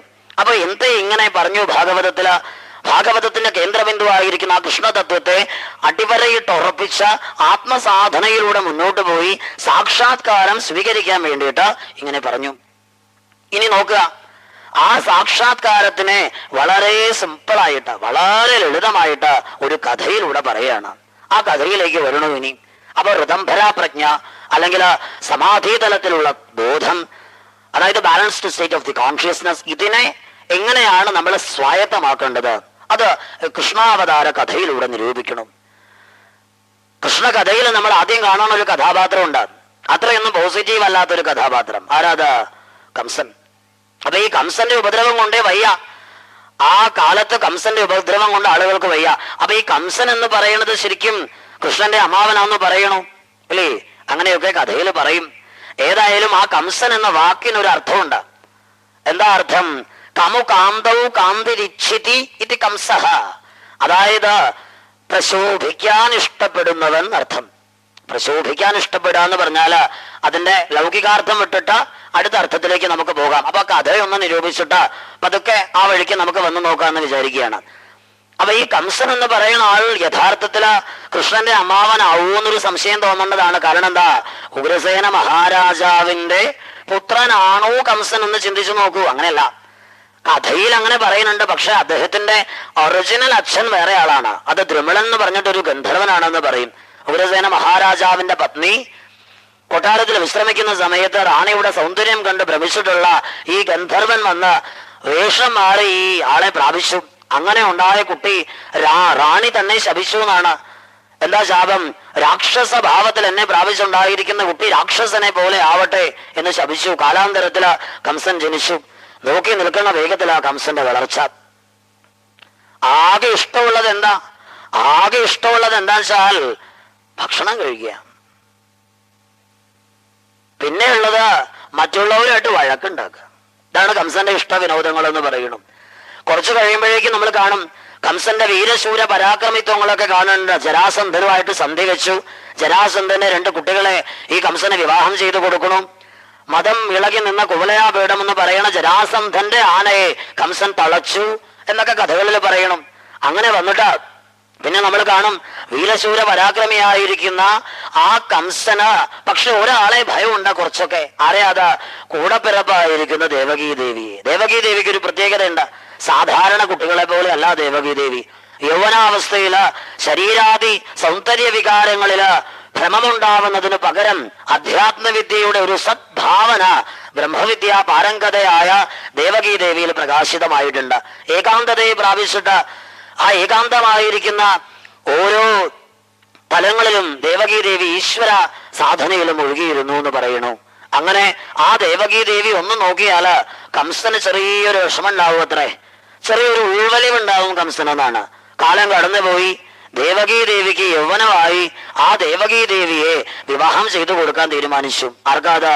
വസുദേവന് വിവാഹം ചെയ്തു കൊടുക്കാൻ തീരുമാനിച്ചു. അങ്ങനെ കംസൻ തന്നെ മുൻകൈ എടുത്തു. വിവാഹമൊക്കെ വളരെ കേമമായി നടന്നു. അങ്ങനെ ആ വിവാഹമൊക്കെ കഴിഞ്ഞിട്ടോ എല്ലാം കഴിഞ്ഞപ്പോ അവര് പോണ വഴിയിൽ ഒരു അശരീരി ഉണ്ടായി എന്നാണ്. ഹേ കംസ, നിന്റെ ഈ കുഞ്ഞി പെങ്ങൾ പ്രസവിച്ചുണ്ടാവുന്ന 8ാമത്തെ കുട്ടി നിന്റെ തന്നെ അന്തകനാകുന്നു കേൾക്കുന്നു. അതോടുകൂടി കംസന്റെ സ്നേഹമൊക്കെ ഇല്ലാണ്ടായി. ദേവകീ ദേവിയെ തലമുടിക്ക് ചുറ്റിപ്പിടിച്ചിട്ട് താഴേക്ക് വലിച്ചിറക്കാൻ നോക്കണു ഒരു കംസൻ. അങ്ങനെ കോലാഹലങ്ങളൊക്കെ നടക്കുമ്പോ ആ വസുദേവൻ എന്താ ചെയ്യണത്? ദേവകീ ദേവിയെ രക്ഷിക്കാൻ വേണ്ടിയിട്ട് സാമം ദാനം ഭേദം ദണ്ഡം നീതി ഇതിലൂടെയൊക്കെ സഞ്ചരിച്ചിട്ട് എങ്ങനെയാ ഈ തന്റെ ഭാര്യയെ രക്ഷിക്കാന്ന് ചിന്തിച്ചു. ഇതിലൊന്നും കംസൻ വീണില്ല. അവസാനം വസുദേവൻ പറഞ്ഞത് എന്താ? ഞങ്ങൾക്ക് ഉണ്ടാവുന്ന കുട്ടികളെ എല്ലാം അങ്ങേക്ക് തരാം എന്ന് പറയണു. കാരാഗ്രഹത്തിലേക്ക് കൊണ്ടുപോകണു 2 ആളെയും. അവിടെ വെച്ച് പിന്നെ ദാമ്പത്യത്തെ പറ്റിയിട്ടൊന്നും വേദവ്യാസ ബ്രഹ്മർഷി യാതൊന്നുമേ പറഞ്ഞില്ല. എല്ലാം കഴിഞ്ഞു. കാലാന്തരത്തിൽ ദേവകീ ദേവി പ്രസവിച്ചു. കുട്ടികളുണ്ടായി. 6 കുട്ടികളുണ്ടായി. ആ 6നെയും കംസൻ ആദ്യം വെറുതെ വിട്ടു എന്ന് കഥയില. കുറച്ച് നാള് കഴിഞ്ഞപ്പോ നാരദ ബ്രഹ്മർഷി വന്നു. എന്നിട്ട് ഉപദേശിച്ചു കൊടുത്തു. പാടില്ല കംസ, ഇങ്ങനെ ചെയ്യാൻ പാടുണ്ടോ? ഇവരൊക്കെ വധിക്കപ്പെടേണ്ടവരാണെന്ന് ഉപദേശിച്ചു. അങ്ങനെ കംസൻ ദാക്ഷിണ്യമില്ലാതെ 6 കുട്ടികളെ ഇല്ലാണ്ടാക്കണു. 7ാമത് മഹാമായയുടെ വരവ്, സംഘർഷണ മൂർത്തിയുമായിട്ടൊരു എക്സ്ചേഞ്ച് ഉണ്ടായി എന്ന് പറയണു. 8ാമത് ആര് വന്നു? കൃഷ്ണ ഭഗവാൻ ആവിർഭവിച്ചു. ഇങ്ങനെ പറഞ്ഞിട്ട് എന്താ കാര്യം? പ്രയോജനമുണ്ടോ? നമുക്ക് ആലോചിച്ച് നോക്ക്. ഈ കഥ എത്ര കാലമായി നമ്മൾ കേൾക്കുന്നുണ്ട്. ഈ കഥ കേട്ട് കേട്ട് കേട്ട് നമ്മൾ കൃഷ്ണാവതാരം കഴിഞ്ഞു പറഞ്ഞ് മടങ്ങിയിട്ട് എന്താ പ്രയോജനം? സ്വരൂപസ്ഥിതിക്ക് വേണ്ടിയിട്ടേ ഭാഗവതം. അപ്പൊ കഥ പറഞ്ഞു ലൗകികാർത്ഥത്തില് നമ്മുടെയൊക്കെ ശ്രദ്ധയെ കൊണ്ടുവരാൻ വേണ്ടിയിട്ട് ഒരു കഥ പറഞ്ഞു, അത്ര തന്നെ. ഇനി ഈ കഥാപാത്രങ്ങളെ ഒന്നെടുത്ത് നോക്കുക. ഈ കഥാപാത്രങ്ങൾക്കൊക്കെ അർത്ഥങ്ങളുണ്ട്, തലങ്ങളുണ്ട്. നേരത്തെ നമ്മൾ പറഞ്ഞ ഋതംഭര പ്രജ്ഞ, ആ ഋതംഭര ബുദ്ധി അല്ലെങ്കിൽ നിരുപാധിക ചൈതന്യ അപാര സാക്ഷാത്കാരത്തെ എങ്ങനെയാണ് നമ്മളിലേക്ക് കൊണ്ടുവരേണ്ടത് എന്നുള്ളത് വ്യക്തമായിരിക്കുന്ന ഭാഷയിൽ ഈ വളരെ എളുപ്പമുള്ള കഥയിലൂടെ നമുക്ക് മനസ്സിലാക്കാൻ പറ്റണം. അപ്പൊ കംസൻ എന്ന് പറഞ്ഞാൽ ആരാന്ന് ചിന്തിച്ചു നോക്കാം. കംസൻ എന്ന വാക്കിന് നമ്മൾ നേരത്തെ അർത്ഥം പറഞ്ഞു, കമു കാന്തവും കാന്തിരിച്ചിതി. അതായത് പകുതി മലയാളത്തിലും പകുതി ഇംഗ്ലീഷിലും പറഞ്ഞാൽ പെട്ടെന്ന് മനസ്സിലാവും കംസന്റെ സ്വഭാവം. എന്താ സ്വഭാവം? 10 പേര് കൂടുന്നെടുത്ത് ഷൈൻ ചെയ്യാൻ ഇഷ്ടപ്പെടുന്നവനെ കംസൻ. അപ്പൊ അതാരുടെ സ്വഭാവം തന്നെയാണ്? സംശയമുണ്ടോ? കംസനെ കാണണമെന്ന് ആഗ്രഹമുണ്ടോ? വേഗം പോയിട്ട് ചെന്നിട്ട് കണ്ണാടി നോക്കിയാൽ മതി. ഈ കംസൻ എന്ന് പറയുന്നത് ആര് തന്നെ? നമ്മൾ തന്നെ. വേറെ ആരാ ഒരു കംസനുള്ളത് ഇവിടെ? കംസന്റെ സ്വരൂപം എന്ന് പറയുന്നത് നമ്മുടെ ശരീരബോധം, രജോഗുണയുക്തമായ ശരീരം. എന്തെല്ലാം തരം കാര്യങ്ങളാണ് നമ്മൾ ആളുകളുടെ ശ്രദ്ധ പിടിച്ചു പറ്റാൻ വേണ്ടിയിട്ട് ചെയ്യണത്, ഇല്ലേ? സ്വരൂപസ്ഥിതി മറന്നിട്ട് ഒരു തരം എക്സിബിഷനിസം കാണിക്കുക. ഞാനും അതെ, നിങ്ങളും അതെ, നമ്മൾ തമ്മിൽ വലിയ വ്യത്യാസമൊന്നുമില്ല. അപ്പൊ എന്താ കംസൻ എന്ന് പറയുന്നത്? നമ്മുടെ ഈ രജോഗുണയുക്തമായ ശരീരം തന്നെ. ഇനി കംസന്റെ സ്വഭാവം നോക്കൂ. നമ്മുടെ സ്വഭാവമായിട്ട് വല്ല വ്യത്യാസമുണ്ടോ? നമുക്ക് ഏറ്റവും ജീവിതത്തിൽ ഒരിക്കലും മടുക്കാത്ത ഒരൊറ്റ പ്രോഗ്രാമേ ഉള്ളൂ. എന്താ അത്? ഭക്ഷണം കഴിക്കുക. യാതൊരു മടുപ്പുമില്ല, ഇല്ലേ? അപ്പൊ ആരെങ്കിലും വിചാരിക്കുകയോ ഇന്നലെ ഇവിടെ സത്രത്തില് ഭക്ഷണം കഴിച്ചതാണ്, ഇന്ന് ഉപവസിക്കാം എന്ന് വിചാരിക്കുകയോ? അങ്ങനെയുള്ള ഒന്നുമില്ല. ഉപവസിച്ചിട്ടുള്ള കേൾവിയൊന്നുമില്ല. അപ്പൊ എന്താ പ്രശ്നം? കംസന്റെ സ്വഭാവം ഇതൊക്കെ തന്നെ. പിന്നെ ആളുകളോട് പോയിട്ട് വഴക്കുണ്ടാക്കുക എന്നുള്ളതാണ് കംസന്റെ അടുത്ത നടപടിക്രമം. അത് നമ്മുടെ രക്തത്തിലെ അലിഞ്ഞു ചേർന്നിട്ടുള്ള ഒരു സാധനമാണ്. ഒരാളോടെങ്കിലും ഒരു ദിവസം വഴക്കിട്ടില്ലെങ്കിൽ ഒരു സുഖമില്ല പറയുന്ന ആളുകളാണ് പലരും. അപ്പോ കംസൻ ആര് തന്നെ? നമ്മളൊക്കെ തന്നെ കംസന്മാര്. ഇനി നോക്കുക, ആ കംസൻ ഒരു കൂടപ്പറപ്പുണ്ട്, ദേവകീ ദേവി. ദേവകി എന്ന ശബ്ദത്തിന് ഒരു അർത്ഥമുണ്ട്, ദ്യു, ദീപ്തവും. അതാണ് നമ്മള് മെദിനി കോശത്തിലൊക്കെ നോക്കിയാൽ കാണുക. ദീപ്തമായത്, ആരും പ്രകാശിപ്പിക്കാതെ സ്വയമേവ പ്രകാശിതയാകുന്നവളാരോ അവൾ ദേവകി. എന്ന് വെച്ചാൽ ആത്മതത്വം, സദ്വിദ്യ, ബ്രഹ്മവിദ്യ തന്നെ. യഥാർത്ഥത്തിൽ ഇവിടെ വളരെ കൂലങ്കുഷമായിട്ട് ചിന്തിക്കേണ്ടതുണ്ട്. എന്താ കാരണം? ഈ സദ്വിദ്യ അല്ലെങ്കിൽ ബ്രഹ്മവിദ്യ എന്ന് പറയുന്നത് നമ്മുടെ ഓരോരുത്തരുടെയും ഉള്ളിൽ ലീനമാണ്. പക്ഷെ നമ്മളത് അറിയണില്ല. അസ്ഥി ഭാതി പ്രിയം എന്ന് വേദാന്തത്തിൽ പറയും. അസ്ഥി ഭാതി പ്രിയം, എക്കാലത്തും ഉള്ളത്, എപ്പോഴും പ്രകാശിക്കണത്, ഏറ്റവും പ്രിയമായിട്ടുള്ളത്. ഈ നമുക്ക് നമ്മളോടല്ലാതെ ആരോടെങ്കിലും ഈ ലോകത്ത് പ്രിയമുണ്ടോ? ആലോചിച്ചിട്ടുണ്ടോ? ഭാര്യ ഭർത്താവിനെ സ്നേഹിക്കുന്നുണ്ടോ ഈ ലോകത്ത്? ഉണ്ടോ? അങ്ങനെയില്ല. അങ്ങനെ ഉണ്ടെങ്കിൽ അത് എന്റെ റിഫ്ലക്ഷൻ ആണ്. അപ്പൊ ഞാൻ ഈ അടുത്ത ദിവസമാണ് ഒരു യാത്ര പോയപ്പോ, ട്രെയിനില് ഒരു യാത്ര പോയ സമയത്ത് ഒരു വിദ്വാൻ എന്റെ മുമ്പിൽ ഇരിക്കണം. അപ്പൊ അയാൾ മാത്രമേ ഉള്ളൂ ആ ബെർത്തില്. അപ്പൊ ഞാനിങ്ങനെ ഇരിക്കണം. കുറച്ചു നേരം കഴിഞ്ഞപ്പോ ഈ വിദ്വാൻ ഒരു പ്രത്യേക പ്രക്രിയ, ഒരു പേഴ്സ് എടുത്ത് തുറന്നു നോക്കണു, പിന്നെ അടച്ചു വെക്കണു, പിന്നെ തുറന്നു നോക്കണു, പിന്നെ അടച്ചു വെക്കണു. അപ്പൊ ഇത് തന്നെ ഇങ്ങനെ. അപ്പൊ കൊങ്കൺ വഴിക്കാണ് ട്രെയിൻ ഇങ്ങനെ പോണത്. അപ്പൊ വലിയ കിടങ്ങൊക്കെ വരുമ്പോ, വലിയ ഇരുട്ടറകളിലൂടെ ഒക്കെ ട്രെയിൻ പോകുമ്പോ ഇയാൾ പെട്ടെന്ന് ഞെട്ടിയിട്ട് ഇത് എടുത്ത് ഇങ്ങനെ നോക്കും, എന്നിട്ട് പിന്നെ അടച്ചു വെക്കും, പിന്നെ തുറന്നു നോക്കും, പിന്നെ അടച്ചു വെക്കും. അപ്പൊ എനിക്ക് വലിയ ജിജ്ഞാസയും, ഇതെന്താ ഇയാൾ ഈ നോക്കണത്? അപ്പൊ ഞാൻ പതുക്കെ കാറ്റ് കൊള്ളാനുള്ള വ്യാജേന അപ്പുറത്തേക്ക് മാറി നിന്നിട്ട് ഇയാള് പേഴ്സ് തുറന്നിട്ട് ഞാൻ ഇങ്ങനെ പെട്ടെന്ന് പാളി നോക്കിയപ്പോ ഒരു പെൺകുട്ടിയുടെ പടാണ്. ഇതെന്താ സംഗതി? അപ്പൊ ഏതായാലും ഞാൻ സംസ്ഥാനത്ത് വന്നിരുന്നു. അപ്പൊ ഇയാൾ എന്തെങ്കിലും എന്നോട് പറഞ്ഞാൽ തിരിച്ച് സംസാരിക്കാന്ന് വിചാരിച്ചിരിക്കുകയാണ് ഞാൻ. ഇയാൾ എന്തെങ്കിലും പറയാതെ അങ്ങോട്ട് ചോദിക്കാൻ പറ്റില്ലല്ലോ. അപ്പൊ ഒരു സ്റ്റേഷൻ വന്നപ്പോ അയാൾ എന്നോട് ചോദിച്ചു, ഇത് ഏതാ സ്റ്റേഷൻ? ഞാൻ അങ്ങോട്ട് ചാടി വീണു. വേഗം കാര്യങ്ങളൊക്കെ പറഞ്ഞു കൊടുത്തിട്ട് അയാളോട് ചോദിച്ചു, അത് ഒരു ചെറിയ സംശയമുണ്ട്, എന്താണാവോ? അപ്പൊ അയാളോട് ഇനി അയാൾ ചോദിച്ചാൽ എന്തും പറയുന്നായി. അപ്പൊ ഞാൻ ചോദിച്ചു, ഇതെന്താ ഈ പേഴ്സിൽ ഇടയ്ക്കിടയ്ക്ക് എടുത്ത് നോക്കണത്? അതെന്റെ ഭാര്യയുടെ പടമാണ്. എനിക്ക് അത്ഭുതമായി. ഇങ്ങനൊരു മനുഷ്യനെ ആദ്യമായിട്ട് കാണാണ്. സ്വന്തം ഭാര്യയുടെ പടം പേഴ്സിൽ കൊണ്ടുപോയിട്ട് ഇടയ്ക്കിടയ്ക്ക് എടുത്ത് നോക്കാന്ന് പറഞ്ഞാൽ അത് തിരക്കിടില്ലല്ലോ. അപ്പൊ ആളുകളൊക്കെ പറഞ്ഞിരിക്കണത് ഒരിക്കലും കല്യാണം കഴിക്കരുത് എന്നാണ് എനിക്ക് തന്നിട്ടുള്ള ഉപദേശം. അപ്പൊ ഞാൻ വിചാരിച്ചു ഇയാളെ ഒന്ന് പരിചയപ്പെടണം, എന്തായാലും ഒന്ന് നോക്കുക തന്നെ. അപ്പൊ ഇയാളോട് ചോദിച്ചു എവിടെയാ പോണത്? അപ്പൊ അയാൾ ഇങ്ങനെ കാര്യങ്ങളൊക്കെ പറഞ്ഞു. ചോദിച്ചു ഭാര്യയായിട്ട് അത്ര സ്നേഹാലേ? അതെ, ഞാൻ ഇപ്പോ ഇനി 2 മാസം കഴിഞ്ഞിട്ടേ വരുള്ളൂ. അപ്പൊ ഇങ്ങനെ പറയാണ് അയാൾ. അപ്പൊ ഞാൻ ചോദിച്ചു എന്തിനാ ഇടയ്ക്കിടയ്ക്ക് ഈ ഭാര്യയുടെ പടം എടുത്ത് നോക്കണം? ഇത്രയും സ്നേഹമുള്ള ഒരാളോ? അപ്പൊ ഞാൻ ചോദിച്ചു അങ്ങ് വലിയ ഭാഗ്യവാനാണല്ലോ, ഇത്രയൊക്കെ അങ്ങക്ക് സാധിക്കുന്നുണ്ടല്ലോ, എന്തൊരു നല്ല ജീവിതമാണ് അങ്ങയുടേത്. അങ്ങക്ക് എന്തെങ്കിലും വലിയ കീറാമുട്ടികളായിരിക്കുന്ന പ്രശ്നങ്ങൾ വരുമ്പോ സ്വന്തം ഭാര്യയുടെ പടം എടുത്ത് നോക്കിയാൽ ആ വിഷമം തീരുന്നുണ്ടെങ്കിൽ എത്ര ഭാഗ്യവാനാണ്. അത് പറഞ്ഞപ്പോഴേക്ക് അയാളുടെ മുഖം അങ്ങ് മാറി. ഞാൻ ചോദിച്ചു എന്ത് പറ്റി? നിങ്ങൾ വിചാരിച്ചതുപോലെ അല്ല. അപ്പോഴാണ് ആ വിദ്വാൻ എന്നോട് പറഞ്ഞത്, എന്താ പ്രശ്നം എന്നറിയോ? വലിയ വലിയ പരിഹരിക്കപ്പെടാനാവാത്ത പ്രശ്നങ്ങൾ വരുമ്പോ ഭാര്യയുടെ പഴയെടുത്ത് നോക്കണം. എന്തിനാണെന്നറിയോ? അയാൾ പറഞ്ഞത് എന്താ വെച്ചാൽ, വലിയ വലിയ പ്രശ്നങ്ങൾ വരുമ്പോ ഭാര്യയുടെ പഴയെടുത്ത് നോക്കിയാല് പെട്ടെന്നൊരു ആശ്വാസം കിട്ടും. കാരണം എന്താ? ഈശ്വര, ഇതിലും വലുതൊന്നും അല്ലല്ലോ വരാനുള്ളത്. ഈ ആളെയും കൊണ്ട് ഈ ജീവിതം മുഴുവൻ നടന്നെങ്കിൽ ഇനിയിപ്പോ എന്ത് പ്രശ്നം ഉണ്ടായാൽ എന്താണ് എനിക്ക് വരാനുള്ളത് എന്നാണ്. അപ്പോഴാണ് പല ഭർത്താക്കന്മാരും ഭാര്യയുടെ പടം ഈ പേഴ്സിൽ കൊണ്ടു നടക്കണതിന്റെ രഹസ്യം എനിക്ക് മനസ്സിലായത്. അപ്പൊ നിങ്ങൾക്ക് മനസ്സിലായില്ലേ? അപ്പൊ അതുകൊണ്ട് ഇവിടെ പ്രിയം എന്ന് പറയുന്നത് വെറുതെ പ്രിയമുള്ളത് ഒന്നിനോട് മാത്രമാണ്, എന്നോട് മാത്രം. വേറെ ആരോടും എനിക്ക് പ്രിയമില്ല. വേറെ ആരോടാ പ്രിയം ഉണ്ടാകാൻ പറ്റുക? ഒരു പൂച്ചക്കുഞ്ഞിനെ നമുക്ക് സ്നേഹിക്കാം. എങ്ങനെയാ സ്നേഹിക്കാൻ പറ്റുക? ആ പൂച്ചക്കുഞ്ഞ് നനഞ്ഞൊക്കെ വരുമ്പോ ആ പൂച്ചക്കുഞ്ഞിനോട് ഒരു വാത്സല്യം തോന്നേണ്ടത് എന്താ? ആ നമ്മുടെ ഉള്ളിൽ നിറഞ്ഞു നിൽക്കുന്ന ഞാൻ എന്ന് പറയുന്നത് ആ പൂച്ചയിൽ റിഫ്ലക്ട് ചെയ്യാണ്. അത് നനഞ്ഞു വരുമ്പോ എന്നെ തന്നെ ഞാൻ ആ പൂച്ചയിൽ കാണുമ്പോൾ ഒരു ചെറിയ സ്നേഹം വരണം, അത്ര തന്നെ. അപ്പൊ ഇവിടെ നമ്മൾ പറഞ്ഞ സ്വരൂപസ്ഥിതി എന്ന് പറയുന്നത് ആലോചിച്ച് നോക്കൂ. അസ്ഥിഭാതി പ്രിയമായിരിക്കുന്ന ആ ശരീരം, അതിനന്തർഗതമായിരിക്കുന്ന ആ ആത്മതത്വം തന്നെ യഥാർത്ഥത്തിൽ ഇവിടെ ദേവകീ ദേവി. ഇനി നോക്കുക, ആ ദേവകീ ദേവിയെ ആർക്ക് കൊടുക്കാൻ തീരുമാനിച്ചു കംസൻ? വസുദേവർക്ക്. വസുദേവൻ എന്ന വാക്കിനൊരർത്ഥമുണ്ട്, സത്വം വിശുദ്ധം വസുദേവ സംജ്ഞിതം. സത്വം വിശുദ്ധം വസുദേവ സംജ്ഞിതം. സത്വം വിശുദ്ധം വസുദേവ സംജ്ഞിതം 3 പ്രാവശ്യം പറഞ്ഞത് എഴുതണത് കൊണ്ടാണ്, തെറ്റിപ്പോകാൻ പാടില്ലല്ലോ. സത്വം വിശുദ്ധം വസുദേവ സംജ്ഞിതം. അപ്പൊ ഈ സാത്വികമായിരിക്കുന്ന ഏത് ധർമ്മവും ഉണ്ടോ അതൊക്കെ ആര് തന്നെയാണ്? വസുദേവൻ തന്നെയാണ്. ഇപ്പൊ ആലോചിച്ച് നോക്കുക, കംസൻ ഈ പറയണ ദേവകീ ദേവിയെ വസുദേവന് കൊടുത്തു എന്ന് പറയുമ്പോ ഇവിടെ ഇപ്പൊ നടന്നുകൊണ്ടിരിക്കുന്നത് യഥാർത്ഥത്തിൽ എന്താ? ആ വസുദേവ ദേവകീ പരിണയം തന്നെ. കാരണം സദ്ധർമ്മങ്ങള് ജീവിതത്തില് ശരീര മനോവികാരാദികളെ കൊണ്ട് ചെയ്യുമ്പോ അത് ദേവകീ വസുദേവ പരിണയായി. ഇവിടെ കിട്ടിയില്ല വെച്ചാൽ ഒന്നുകൂടെ വിശദീകരിക്കാം. അതായത് നമ്മുടെ ജീവിതത്തില് ഇപ്പൊ കംസൻ എന്ന് പറയുന്ന ആൾ അത്ര നല്ല ആളൊന്നുമല്ല.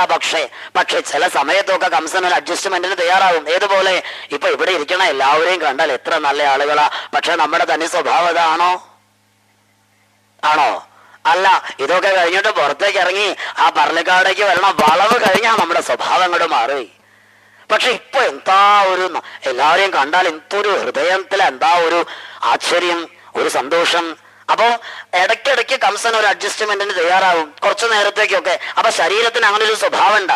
ചില സമയത്തൊക്കെ അത് സാധനയ്ക്ക് വേണ്ടി തയ്യാറെടുത്താൽ നമുക്ക് തന്നെ തോന്നും, ഇത് ഞാൻ തന്നെയാണോ ഇരുന്ന് ജപിച്ചത്? ഞാൻ തന്നെയാണോ ഈശ്വരനെ വിളിച്ചത്? അപ്പൊ കംസൻ ചെറിയ ചെറിയ അഡ്ജസ്റ്റ്മെന്റിനൊക്കെ തയ്യാറാണ്. പക്ഷേ അത് നിലനിൽക്കണമെങ്കിൽ ചില പ്രശ്നങ്ങളുണ്ട്. സാധനയുടെ വഴി അങ്ങനെയാണ്. ഇപ്പോ സാധനാ മാർഗങ്ങൾ പലതും ഉണ്ട്. സമയം വളരെ ക്ലിപ്തത ഉള്ളത് കൊണ്ട് അതിലേക്കൊന്നും നമ്മൾ പോണില്ല. സാധനാ മാർഗങ്ങളിലൂടെ സഞ്ചരിച്ച് നമ്മൾ പോണ സമയത്ത് ഇവിടെ ആ കംസൻ എന്ന് പറയുന്ന ആൾ ഉണ്ടാക്കുന്ന വിഘ്നങ്ങൾ നമുക്കൊക്കെ പരിചയമുണ്ട്. മനസ്സിലായില്ല? ഇന്ദ്രിയങ്ങളെ ബലാത്കാരമായിട്ട് അടക്കി വെച്ചിരുന്നിട്ട് അങ്ങടെ എന്ത് വേണമെങ്കിലും ചെയ്യാന്ന് വിചാരിക്കേണ്ടത് ഒരു വിഡിതം. അതിനെ അതിന്റെ സ്വാഭാവികമായ വഴിയിൽ വിട്ടിട്ട് ഒബ്സേർവ് ചെയ്യണം. അല്ലാതെ വെറുതെ വിടാനല്ല പറയണത്. അതിനെ വിട്ടിട്ട് എവിടെയപ്പോ അത് പോയത് എന്നാലോചിച്ച് നോക്കണം. 2, മനസ്സിനെ ഏകാഗ്രമാക്കാനുള്ള ഒരൊറ്റ വഴിയേ ഉള്ളൂ. മനസ്സിനെ സ്വതന്ത്രമായിട്ട് അങ്ങോട്ട് വിടുക. ഇപ്പൊ കണ്ണടച്ചു ധ്യാനിക്കാനിരുന്നു, എല്ലാവരും എന്താ ചെയ്യാ? ഒന്നും ആലോചിക്കാൻ പാടില്ല എന്ന് വിചാരിച്ചാൽ തന്നെ ഒരാലോചനയായി. ഭാഗവതത്തിന് ഒരു തത്വമുണ്ട്. ആ തത്വം എന്ന് പറഞ്ഞാൽ 18 സിദ്ധാസിന് സ്കന്ദസ്വാമി കൊടുത്തിരിക്കുന്ന ഉപദേശം തന്നെയാണ്. സ്കന്ദൻ ആ 18 യോഗികൾക്ക് കൊടുത്തിരിക്കുന്ന ഉപദേശമുണ്ട്. മനസ്സിലായില്ല? പഴനിയിൽ പോയാൽ ഒരു 18 സിദ്ധന്മാരെ കണ്ടിട്ടില്ലേ? പഴനിയില് നമ്മൾ അതിനൊന്നും അല്ല പോവുക അല്ലേ? പഴനിയിലൊക്കെ പ്ലാസ്റ്റിക് ബക്കറ്റിന് വില കുറവാണ്. അവിടെ പോയിട്ട് അതൊക്കെ തീർത്ഥാടനമേ ഇപ്പൊ അധപ്പതിച്ചു. തീർത്ഥാടനം ഒറ്റയ്ക്ക് പോകാൻ പാടുള്ളൂ എന്നാണ്, വേറെ ആരും പാടില്ല എന്നാണ്. അപ്പൊ ആ 18 സിദ്ധാസിനെ അവിടെ വെച്ച് സ്കന്ദൻ കൊടുത്തിരിക്കുന്ന ഒരു ഉപദേശമുണ്ട്. എന്താ ഉപദേശം എന്ന് അറിയുമോ? ചുമ്മാ ഇറുക്കുക, ചുമ്മാ ഇറുക്കുക എന്നാണ്. മൂകാംബികയിൽ ഒരു സ്വാമി ഉണ്ടായിരുന്നു, ചുമ്മാ ഇറുക്ക് സ്വാമി എന്നാണ് സ്വാമിയുടെ പേര്. ചുമ്മാ ഇറുക്ക് സ്വാമി, ചുമ്മാ ഇറുക്ക. അപ്പോ മൂകാംബികയിൽ ഒരു ട്രസ്റ്റ് മാനേജർ മാറി വന്നു. അപ്പൊ ഈ പുതിയ ഭരണാധികാരികൾ വന്നാൽ അവരെന്ത് ചെയ്യും? പഴയവർ ചെയ്തത് എന്തെങ്കിലും മാറ്റിയില്ലെങ്കിൽ അവർക്കൊരു വിഷമമുണ്ട്. എന്നാലല്ലേ ഭരണം കേമാവുള്ളൂ. അപ്പൊ ഇദ്ദേഹം രജിസ്റ്റർ ഒക്കെ എടുത്ത് നോക്കിയപ്പോ അവിടെ എഴുതി വെച്ചിരിക്കണു, ചുമ്മായർക്ക് സ്വാമിക്ക് എന്നും ഒരു പട്ടച്ചോറ്. പട്ടച്ചോറ് പറഞ്ഞാൽ ഈ പടച്ചോറ് അറിയാം എല്ലാവർക്കും. അപ്പൊ ഇയാൾക്ക് ദേഷ്യം വന്നു. അതെങ്ങനെ ശരിയാവുക? ഈ ചുമ്മായർക്ക് സ്വാമിക്ക് എന്തിനാ വെറുതെ ചോറ് കൊടുക്കണത് ഇവിടെ എന്ന് പറഞ്ഞിട്ട് ദേഷ്യപ്പെട്ടിട്ട് നേരെ മതിലിന്റെ പോയിട്ട് അപ്പൊ സ്വാമി ഇങ്ങനെ ഇരിക്കുകയാണ്. അപ്പൊ ചുമ്മായർക്ക് സ്വാമിയുടെ ജോലി എന്താ? കേൾക്കാൻ വയ്യ. ചുമ്മായർക്ക് സ്വാമിയുടെ ജോലിയെ ചുമ്മായർക്ക്. അപ്പൊ അതേ എങ്ങനെ ഇരിക്കുകയാണ് അവിടെ, ചുമ്മാ ഇരിക്കണം. അപ്പോ ഇദ്ദേഹം ചെന്നിട്ട് പറഞ്ഞു, അതെ നാളെ തൊട്ട് നിങ്ങൾക്ക് ഇവിടെ ചോറില്ല. അപ്പൊ ചുമ്മായർക്ക് സ്വാമി എന്ത് ചെയ്തു? ചുമ്മായിരുന്നു. അദ്ദേഹത്തിന് അതേ ഉള്ളൂ ജോലി, അദ്ദേഹം ചുമ്മായിരുന്നു. അപ്പൊ കുറച്ചു നേരം കൂടെ കഴിഞ്ഞപ്പോ അയാള് അവിടെ ഇങ്ങനെ ഷൗട്ട് ചെയ്യാൻ തുടങ്ങി. ചുമ്മായർക്ക് സ്വാമി ഇതൊന്നും കേൾക്കണില്ല, കാരണം അദ്ദേഹം ഒരു സമാധി തലത്തിൽ അങ്ങനെ ഇരിക്കുകയാണ്. കുറച്ചു നേരം കഴിഞ്ഞപ്പോ അദ്ദേഹം ഇങ്ങനെ കണ്ണു തുറന്നപ്പോഴാണ് പാവം കണ്ടത് ഈ കോലാഹലമൊക്കെ.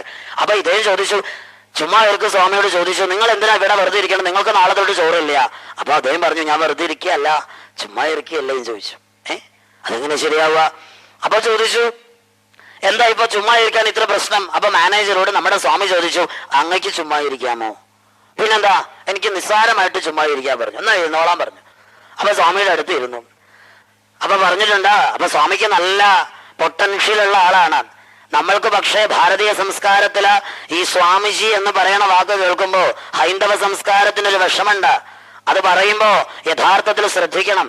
എന്താണെന്നറിയുമോ, ആദിശങ്കരാചാര്യ സ്വാമികളെ വരെ തെറ്റായി വ്യാഖ്യാനിച്ചവരാണ് നമ്മള്. മറന്നു പോകാൻ പാടില്ല. ജഡിലി മുണ്ടിയിൽ ഉഞ്ചിത കേശി എന്നുള്ള ശ്ലോകത്തിന് നമ്മൾ പറഞ്ഞിരിക്കുന്ന അർത്ഥം എന്താ? കാഷായം ധരിച്ചും താടി വളർത്തിയും മുടി നീട്ടിയും തല മുണ്ടനം ചെയ്തു നടക്കുന്നവര് ഉദരനിമിത്തം ബഹുകൃത വേഷം അല്ല. 8ാമത്തെ വയസ്സിൽ ലോകസന്യാസിയായ ശങ്കരൻ അങ്ങനെ പറഞ്ഞിട്ടില്ല. ശങ്കരൻ ലോകശങ്കരമാണെങ്കിൽ അങ്ങനെ പറയില്ല ആദിശങ്കരൻ. അവിടെ ഉദരോപാസനയുടെ ലോകങ്ങളാണ് ശങ്കരൻ പറഞ്ഞത്. ആധാരചക്രങ്ങളില് മൂലാധാരം തൊട്ട് സ്വാധിഷ്ഠാനം വരെയുള്ള ഉദരലോകങ്ങളിൽ ആ ഉദരോപാസന, ദഹരവിദ്യയുടെ ലോകങ്ങളില് ഉപാസന ചെയ്യുന്ന കാലഘട്ടങ്ങളില് ശരീരത്തിന്റെ ടെമ്പറേച്ചർ മെയിൻറ്റെയിൻ ചെയ്യാൻ വേണ്ടിയിട്ട് ചിലപ്പോൾ മുടി നീട്ടി വളർത്തേണ്ടി വരും, ചിലപ്പോൾ തല മൊട്ടയടിക്കേണ്ടി വരും. അതാണ് ഭാരത സന്യാസം. അല്ലാതെ ഉദരനിമിത്തം സന്യാസി വേഷം കെട്ടിയെന്ന് ഇവിടെ ശങ്കരൻ പറഞ്ഞിട്ടില്ല. അവിടെയാണ് നമുക്ക് തെറ്റുപറ്റണത്. അപ്പൊ നമ്മുടെ ചുമ്മായിരിക്കും സ്വാമി ആള് നിസാരക്കാരനല്ല. സ്വാമി പറഞ്ഞു ചുമ്മാ ഇരിക്കാൻ പറഞ്ഞു. മാനേജർ അവിടെ ഇരുന്നു, ഒറ്റ പ്രാവശ്യം പറഞ്ഞാൽ അവിടെ ഇരുന്നു, കണ്ണടച്ചിരുന്നു, ചുമ്മാ ഇരിക്കുക പറഞ്ഞിട്ട് ഒരൊറ്റ ഇടികിട്ടി പുറത്ത്. സ്വാമിയുടെ നല്ല കയ്യാ, എല്ലാ ദിവസവും പടച്ചോറൊക്കെ കഴിച്ചിട്ടാ, തിരക്കടില്ലാത്ത കയ്യാ. കണ്ണിൽ നിന്ന് പൊന്നീച്ചകളൊക്കെ പറഞ്ഞു. നിങ്ങളോടല്ലേ പറഞ്ഞത് ചുമ്മാ ഇരിക്കാന്ന് ചോദിച്ചു. കാരണം എന്താ, ഇപ്പൊ എന്തിനാ വീട്ടിനെ പറ്റി ആലോചിച്ചെന്ന് ചോദിച്ചു. ശരിയാണ്, 20 സെക്കൻഡിന്റെ ഇടയിൽ 24 ഇടി കിട്ടി ഈ മാനേജറുടെ പുറത്ത്. വേഗം മാനേജർ ഓടി ചെന്നിട്ട് രജിസ്റ്റർ എടുത്ത് തിരുത്തി. നാളെ മുതൽക്ക് ചുമ്മാ ഇർക്ക് സ്വാമിക്ക് 4 പട്ടച്ചോറ്. കാരണം നമ്മൾ വിചാരിക്കുന്ന പോലെ അല്ല ചുമ്മാ ഇരിക്കല. അത് സമാധിസ്ഥനായ യോഗിയുടെ ആന്തരികമായിരിക്കുന്ന ഒരു ഡയമെൻഷനാണ്. അത് നമ്മൾ വിചാരിക്കുന്ന പോലെ നിസ്സാരമൊന്നുമല്ല. അപ്പോ ആ ധർമ്മബോധം എന്ന് പറയുന്നത് ദേവകീ വസുദേവത്വത്തില് ആ രണ്ടിന്റെയും സമ്യക് ദർശനത്തിലൂടെ ജനിക്കപ്പെടേണ്ടത്. നോക്ക് അവിടെ എന്താ സംഭവിച്ചത്. അങ്ങനെ കംസൻ എന്ന് പറയുന്ന ശരീരം തന്നെ ആധ്യാത്മിക സാധനയ്ക്ക് വേണ്ടിയിട്ട് തയ്യാറെടുത്തു. ദേവകീ ദേവിയെ വസുദേവന് കൊടുത്തു എന്ന് പറഞ്ഞാൽ ശരീരാന്തർഗതമായിരിക്കുന്ന സദ്വാസനയെ വേഗത്തില് സാത്വിക ധർമ്മത്തോട് യോജിപ്പിച്ചു. പക്ഷേ ഏതൊരു ശരീരമാണോ സാധനയ്ക്ക് മുൻകൈ എടുത്തത്, അതേ ശരീരം തന്നെ അതിന്റെ സ്വാർത്ഥ വികാരങ്ങൾക്ക് വേണ്ടിയിട്ട് സാധനയെ ബലി കൊടുക്കും. അതാണ് ദേവകീ ദേവിയെ തലമുട്ടിക്ക് ചുറ്റിപ്പിടിച്ച് വലിച്ചഴിച്ചിട്ട് ആ ദേവകീ ദേവിയെ ഇല്ലാണ്ടാക്കാനായിട്ട് കംസൻ നോക്കണമെന്ന് പറഞ്ഞാല് അപ്പൊ എന്താ ചെയ്യേണ്ടത്? വസുദേവൻ നല്ല ഭർത്താവായി. അവിടെ വസുദേവന്റെ ത്യാഗം ചിന്തനീയമാണ്. ദേവകീ ദേവി രക്ഷിക്കാൻ വേണ്ടിയിട്ട് ആ സദ്ധർമ്മനിരതമായ ആ ധർമ്മിഷ്ഠമായ ത്യാഗമാണ് ഇവിടെ കൃഷ്ണാവതാരത്തിന് നാന്ദി. ത്യാഗേ നൈകി അമൃതത്വ മാനസു. വസുദേവൻ എന്താ ചെയ്തത്? എന്തൊരു ത്യാഗമാണ് അവിടെ ചെയ്തത് വസുദേവൻ. ജനിച്ച പാടെ തന്നെ കുട്ടികളെ എല്ലാം അങ്ങയ്ക്ക് നൽകാമെന്ന് പറയണ ഒരു ത്യാഗം എന്ന് പറഞ്ഞാല് ആരെക്കൊണ്ടാ സാധിക്കുക ഈ ലോകത്ത്? ആ പിഞ്ചു കുഞ്ഞുങ്ങളെ എത്രയും ആ ദുഷ്ടന്റെ കയ്യിലേക്ക് വലിച്ചെറിഞ്ഞു കൊടുക്കാൻ ഏതൊരച്ഛനാ പറ്റുക? കംസന് അവിടെ കൊണ്ടാണ് അല്പം ഒരു ആശ്വാസം ഉണ്ടാകുന്നതെന്ന് പറയണം. പിന്നീട് നമ്മൾ കാണും ആ ദേവകീ ദേവി കാലാന്തരത്തിൽ പ്രസവിച്ചു. എത്ര കുട്ടികൾ ഉണ്ടായി എന്നാണ്? ആദ്യം 6 കുട്ടികൾ ജനിച്ചു എന്ന് പറയണു. 6നെയും ആദ്യം വെറുതെ വിട്ടു. അത് കഴിഞ്ഞപ്പോഴോ ആ 6 കുട്ടികളെയും നാരദോപദേശ പ്രകാരം തച്ചു തകർത്ത് കളഞ്ഞു. എന്താ ഇതിന്റെ ആന്തരികാർത്ഥം? ഇത് വെറുതെ 6 കുട്ടികളെ കൊന്നതല്ല. ഈ ദേവകീ ദേവിയുടെ 6 പുത്രന്മാർക്ക് പേര് പറഞ്ഞിട്ടുണ്ട് ഭാഗവതത്തിൽ. ആരൊക്കെയാ അത്? ഒന്നാമത്തെ ആളിന്റെ പേരാണ് സ്മരൻ, രണ്ടാമത്തെ ആളിന്റെ പേരാണ് ഉദ്ഗീതൻ, മൂന്നാമത്തെ ആളിന്റെ പേരാണ് പരിഷ്വങ്കൻ. അപ്പൊ സ്മരൻ, ഉദ്ഗീതൻ, പരിഷ്വങ്കൻ. നാലാമത്തെ ആളാണ് പതങ്കൻ, അഞ്ചാമത്തെ ആളാണ് ക്ഷുദ്രഭൃത്ത്, ആറാമത്തെ ആളാണ് ഘൃണി. അപ്പോ സ്മരൻ, ഉദ്ഗീതൻ, പരിഷ്വങ്കൻ, പതങ്കൻ, ക്ഷുദ്രഭൃത്ത്, ഘൃണി. ഇങ്ങനെ ഈ 6 പുത്രന്മാര്, ഈ 6 പുത്രന്മാരെയും കൊന്നു എന്ന് പറഞ്ഞാൽ നമ്മൾ വിചാരിക്കുന്ന പോലെയല്ല. ഈശ്വരനെ കിട്ടണമെങ്കിൽ, കൃഷ്ണനെ സ്വായത്തമാക്കണമെങ്കിൽ നമ്മൾ ഓരോരുത്തരും ജീവിതത്തില് ചെയ്യേണ്ട സാധനാമാർഗത്തിൽ വരുമ്പോ 6 കാര്യങ്ങൾ നമ്മളായിട്ട് ഇല്ലാണ്ടാക്കണം. അത് പല രീതിയിൽ പറയാം. ഗുണങ്ങളെ അതിക്രമിക്കുന്ന രീതിയിൽ എടുക്കുകയാണെങ്കിൽ സൗന്ദര്യം, യശസ്, വീര്യം, കീർത്തി, അഭിമാനം, ശ്രീ, ഈ 6 കാര്യങ്ങളെ നിസ്സംഗമായ തലത്തിലേക്ക്, ഉപേക്ഷാഭാവത്തിലേക്ക് വിട്ടാൽ ഈശ്വരനെ കിട്ടും. യാതൊരു ദാക്ഷണ്യവും അതിനോട് കാണിക്കരുത്. സ്വശരീരം ഉപയുക്തമാക്കിക്കൊണ്ടുള്ള ഗുരുപദേശത്തോടു കൂടിയുള്ള സാധനയ്ക്ക് മാത്രമാണ് ഈ 6നെയും തച്ചു തകർക്കാൻ പറ്റുക. അതുകൊണ്ടാണ് നാരദോപദേശം കൊണ്ട് ഈ 6 കുട്ടികളെയും കംസൻ ഇല്ലാണ്ടാക്കി എന്ന് പറയുന്നത്. ശരീരം ഉപയോഗിച്ച ഈശ്വരനെ കിട്ടാനായിട്ട് ആദ്യം ശീലിക്കേണ്ടത് അതാണ്. കൃഷ്ണനെ ലഭിക്കാനായിട്ട് ശീലിക്കേണ്ടത് അതാണ്. സൗന്ദര്യബോധം വേണ്ട. എന്തിനായി സൗന്ദര്യബോധം? ഈ വൈക്കോൽ തുറവായ സൗന്ദര്യം. ഇനി യശസ്, എന്റെ യശസ്, എന്നെ എല്ലാവരും കീർത്തിക്കണം എന്നുള്ള ബോധം. ഇനിയോ അതേപോലെ തന്നെ ശ്രീമാനായിരിക്കണം, ഐശ്വര്യത്തിന് വേണ്ടിയുള്ള പരക്കം പാച്ചില്, ഇതൊക്കെ വിട്ടിട്ട് നിസ്സംഗ തലത്തിലേക്ക് വരുമ്പോ ആരെ കാണാൻ പറ്റും? ആ ത്യാഗോന്മുഖമായ ജീവിതത്തിലൂടെ പ്രകൃതിയെ അതിജീവിക്കാൻ പറ്റും. ഈ ലോകത്ത് ത്യാഗം ചെയ്തവർക്കൊക്കെ കൃഷ്ണനെ കിട്ടിയിട്ടുണ്ട്.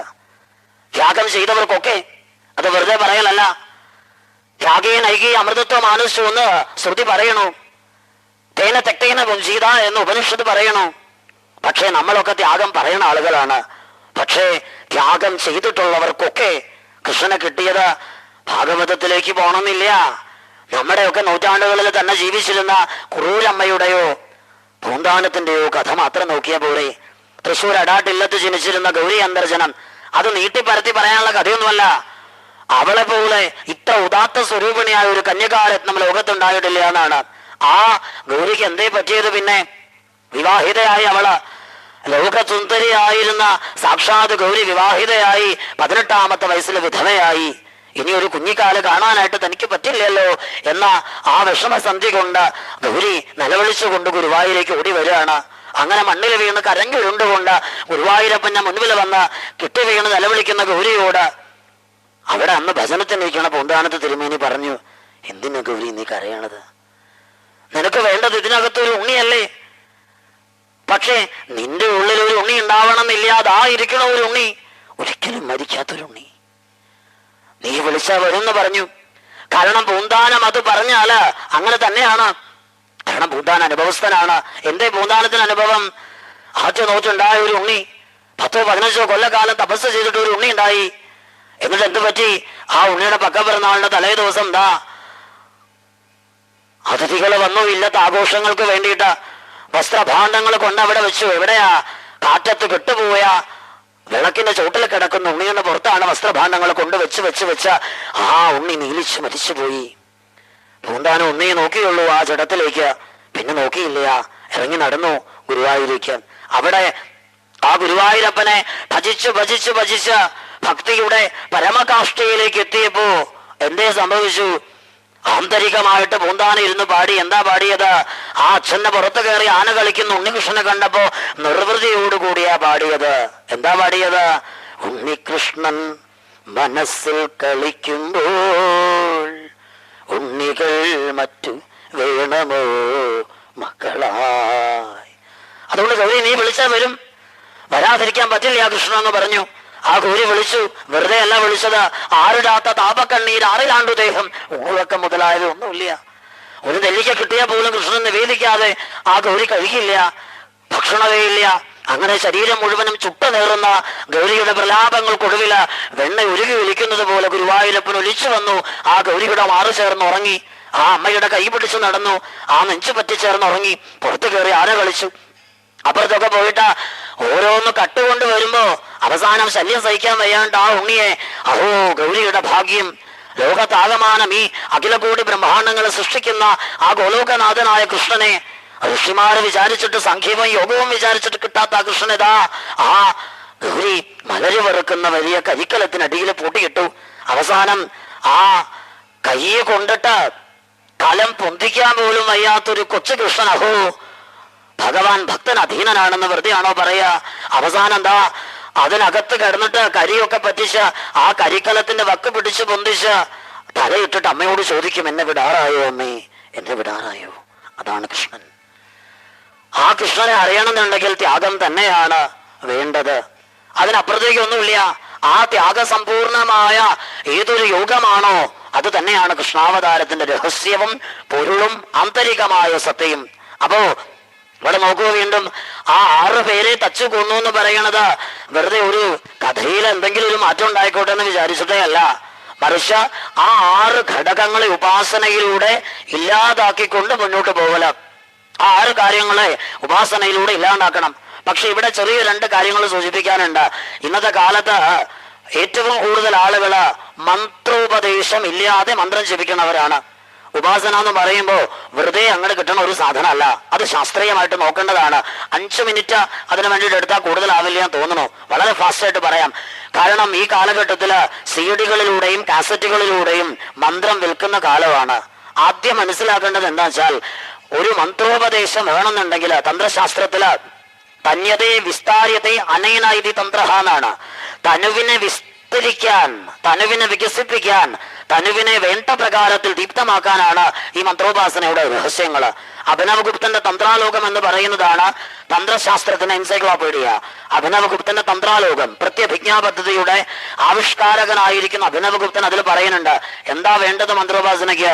ആദ്യം വേണ്ടത് ഉത്തമനായ ഒരു ഗുരുവാണ്. ആ ഉത്തമനായ ഗുരുനാഥനെ കണ്ടുപിടിച്ചാൽ വേഗം മന്ത്രം തരുമൊന്നുമില്ല.